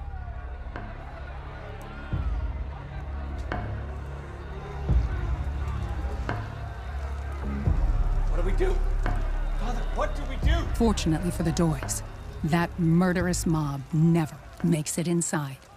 But the danger they feel in Missouri is real, especially for those traveling with Doy. Nearly all have subsequently been returned to their enslavers or sold back into slavery. The ones who haven't been sold arrive in Platte City, handcuffed and manhandled by the same Jake Hurd, who captured the group in Kansas. Stop moving. During the era where slavery is still in existence in the United States, jail cells are being used to detain people suspected of various crimes, and that includes people being accused of being fugitives or runaway enslaved people. It was a criminal act as defined by federal and even local governments. Let me get a better look at you. It also is attempting to strip away the humanity, the hope, the freedoms, the desires to live outside of bondage. How many you want? And it's very important to understand that these jail cells represent so much to the enslaved experience. What did I say? Get up! Get up! You don't need to be doing this. Why? Good night, Doy! Bud, stop. Don't forget you owe me from last month, right? You'll get your money. You ain't no damn slave. Wrong! Wrong damn answer! One way or another, you will tell me exactly what I want to hear. Just a few days later, as Doy would put it, cadaverous, emaciated, covered with vermin, the Doys are on the move again. Their case is transferred to the courthouse in St. Joseph, deep within Missouri's slave country. Inside the courthouse, the Doys now face a team of prosecutors playing on the fears of the all-white jury. We must send a message that criminality will not be tolerated. The Kansas legislature appropriated $1,000 for his legal defense. And one of his attorneys claimed that these freedom seekers on their own volition came to Kansas. But the prosecution said no, John Doy went into Missouri and abducted them. This is the question before the jury. Did the Doys steal the property of Missouri enslavers?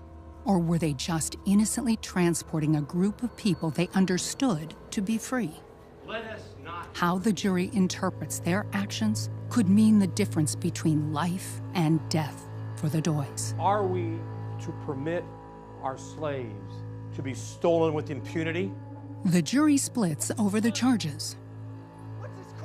The prosecution abandons its case against Charles and decides to redouble its efforts in a retrial against his father. John's bail is set at $5,000, roughly $150,000 in today's currency, far beyond what Doy would be able to raise on his own.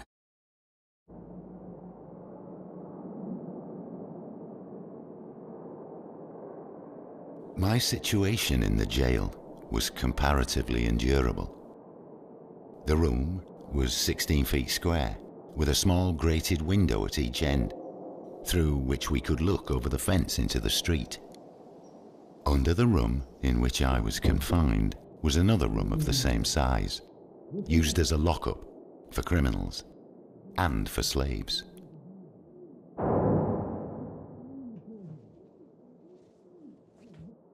Francis Wright, prominent St. Joseph slave trader, is a frequent visitor to the jail. What do you mean he's got rheumatism? You have all sorts of interactions between slave traders and enslaved people. This stock's damaged. There ain't nothing wrong with that boy. What are you talking about? He's got rheumatism. He just told me. Even if it's not physical violence, it's verbal violence. It's dehumanizing treatment. What in the hell are you saying to people? Get up!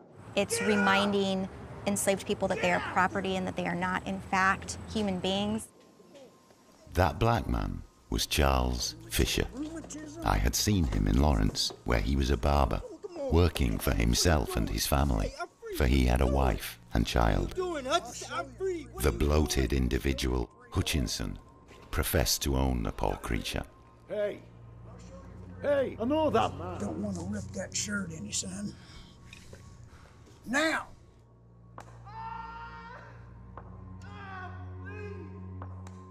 Charlie, when somebody asks you if you got anything wrong with you, you know what to tell them? Not a damn thing! He's a free man. What do you say, Doy? He's from Lawrence. He's a barber. If I had that sweet-scented Doy down here right now, I'd serve him far worse. Hear me, Doy? You damned abolitionist!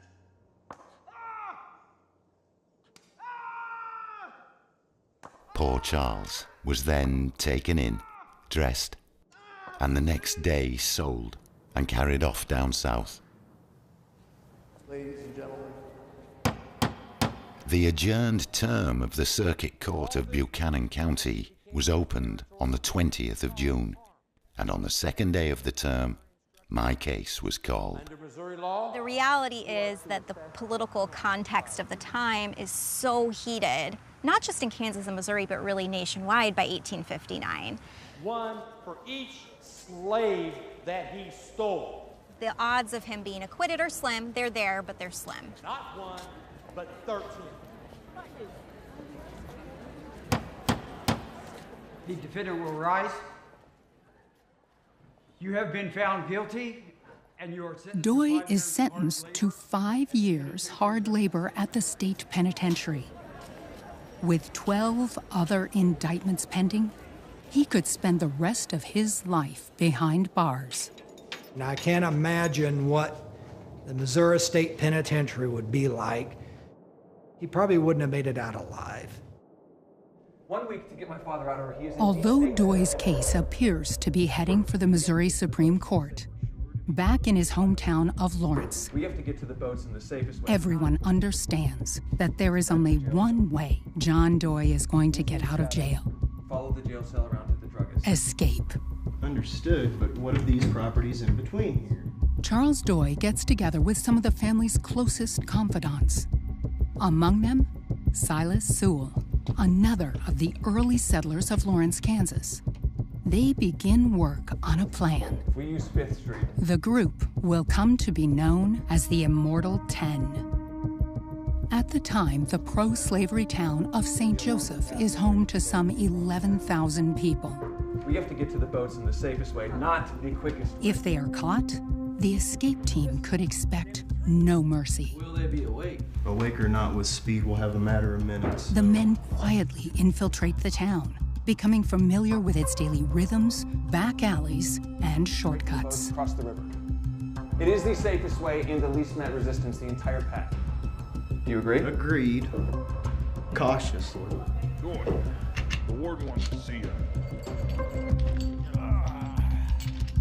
The jail is located near the center of the city, just a few hundred feet from a night watch, and 5 long blocks from the Missouri River.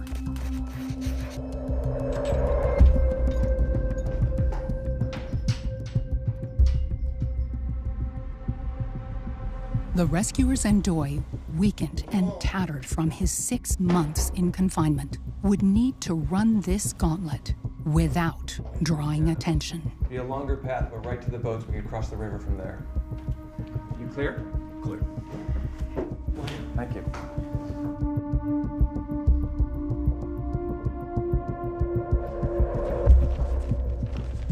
Good afternoon, Doctor. Good afternoon. Got some news here this afternoon, and it looks like we're going to be losing you. We're shipping you off to the state penitentiary, Jefferson City.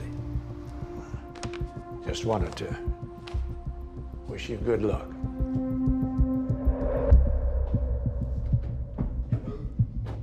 What the rescuers need now is a way to alert Doy of their plans. Silas Sewell enters the jailhouse. Mr. Brown, pardon the intrusion. I have a message for Dr. John Doy. There's no more visitors tonight. Sir, it's urgent. It's his wife. She's quite ill, and I believe he needs to know. It's an urgent matter. All right. I'll be right back.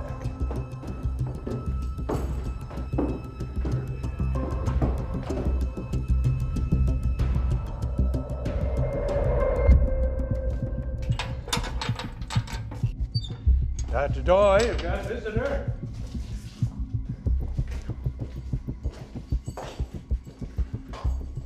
Are you well?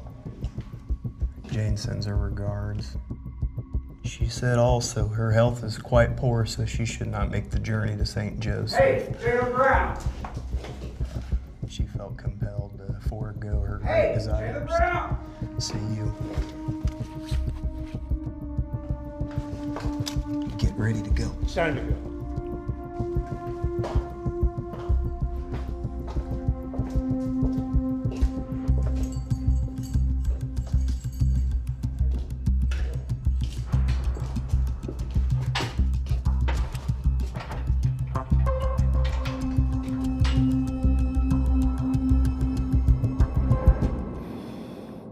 Let's see what these Kansas boys can do.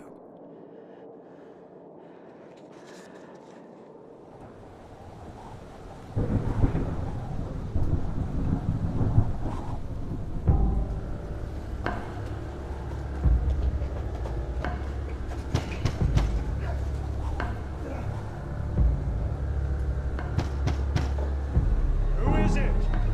What do you want? Open up. You got a warrant? No, that's all right. He's a horse thief. We'll oblige you in the morning. Well, all right, I don't want to, but looks like it's gonna rain, so come on in, boys. Come on, boys.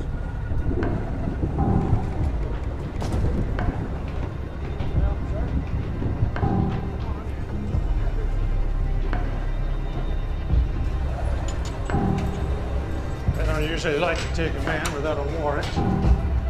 Hey, don't you have that slave thief in here? Dr. Dow, Doy? Dr. Doy? He's right there.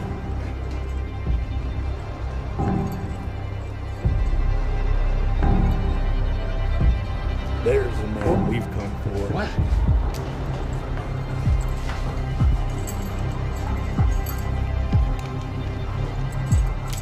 Doctor, it's good to see you. Don't hurt him. He's a good man. He's a friend. Be kind. Let's go.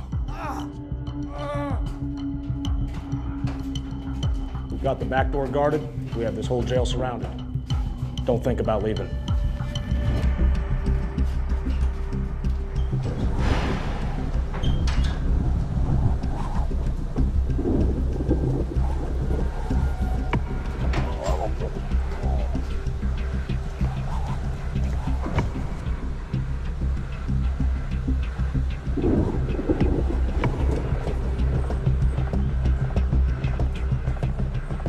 They timed the escape to coincide with a popular late-night show. As the theater crowd exits onto the streets of St. Joseph, Doy and his team blend in and disappear. Dodging a pair of night watchmen who had begun to tail them, they board boats and push off for the Kansas side of the Missouri River.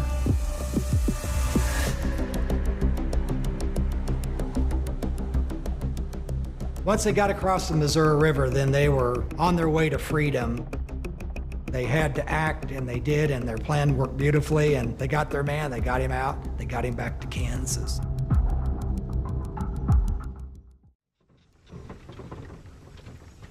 We kept on till 12 o'clock that night and started again early the next morning, which was Monday. At 5 o'clock in the afternoon of which day, after traveling 90 miles, we reached the river opposite Lawrence and crossed to that city of refuge. News of their escape spreads like wildfire. People who live in Lawrence, they've been hearing about his trial. They're frankly thrilled that he's free. On the Missouri side of the border, there's really an uproar about what happens with Doy. It's really kind of an embarrassment for Western Missourians. Thus, thanks to the ingenuity, the courage and perseverance of those 10 noble specimens of Kansas freemen, was I, though crippled and diseased by ill usage and long imprisonment, once more a free man, restored to my home, to my family and friends, and to the soil I love so well. Back in Lawrence, a photographer is there to capture the return. One of the most famous photographs in Kansas history is the Immortal 10, the rescuers of Dr. John Doy.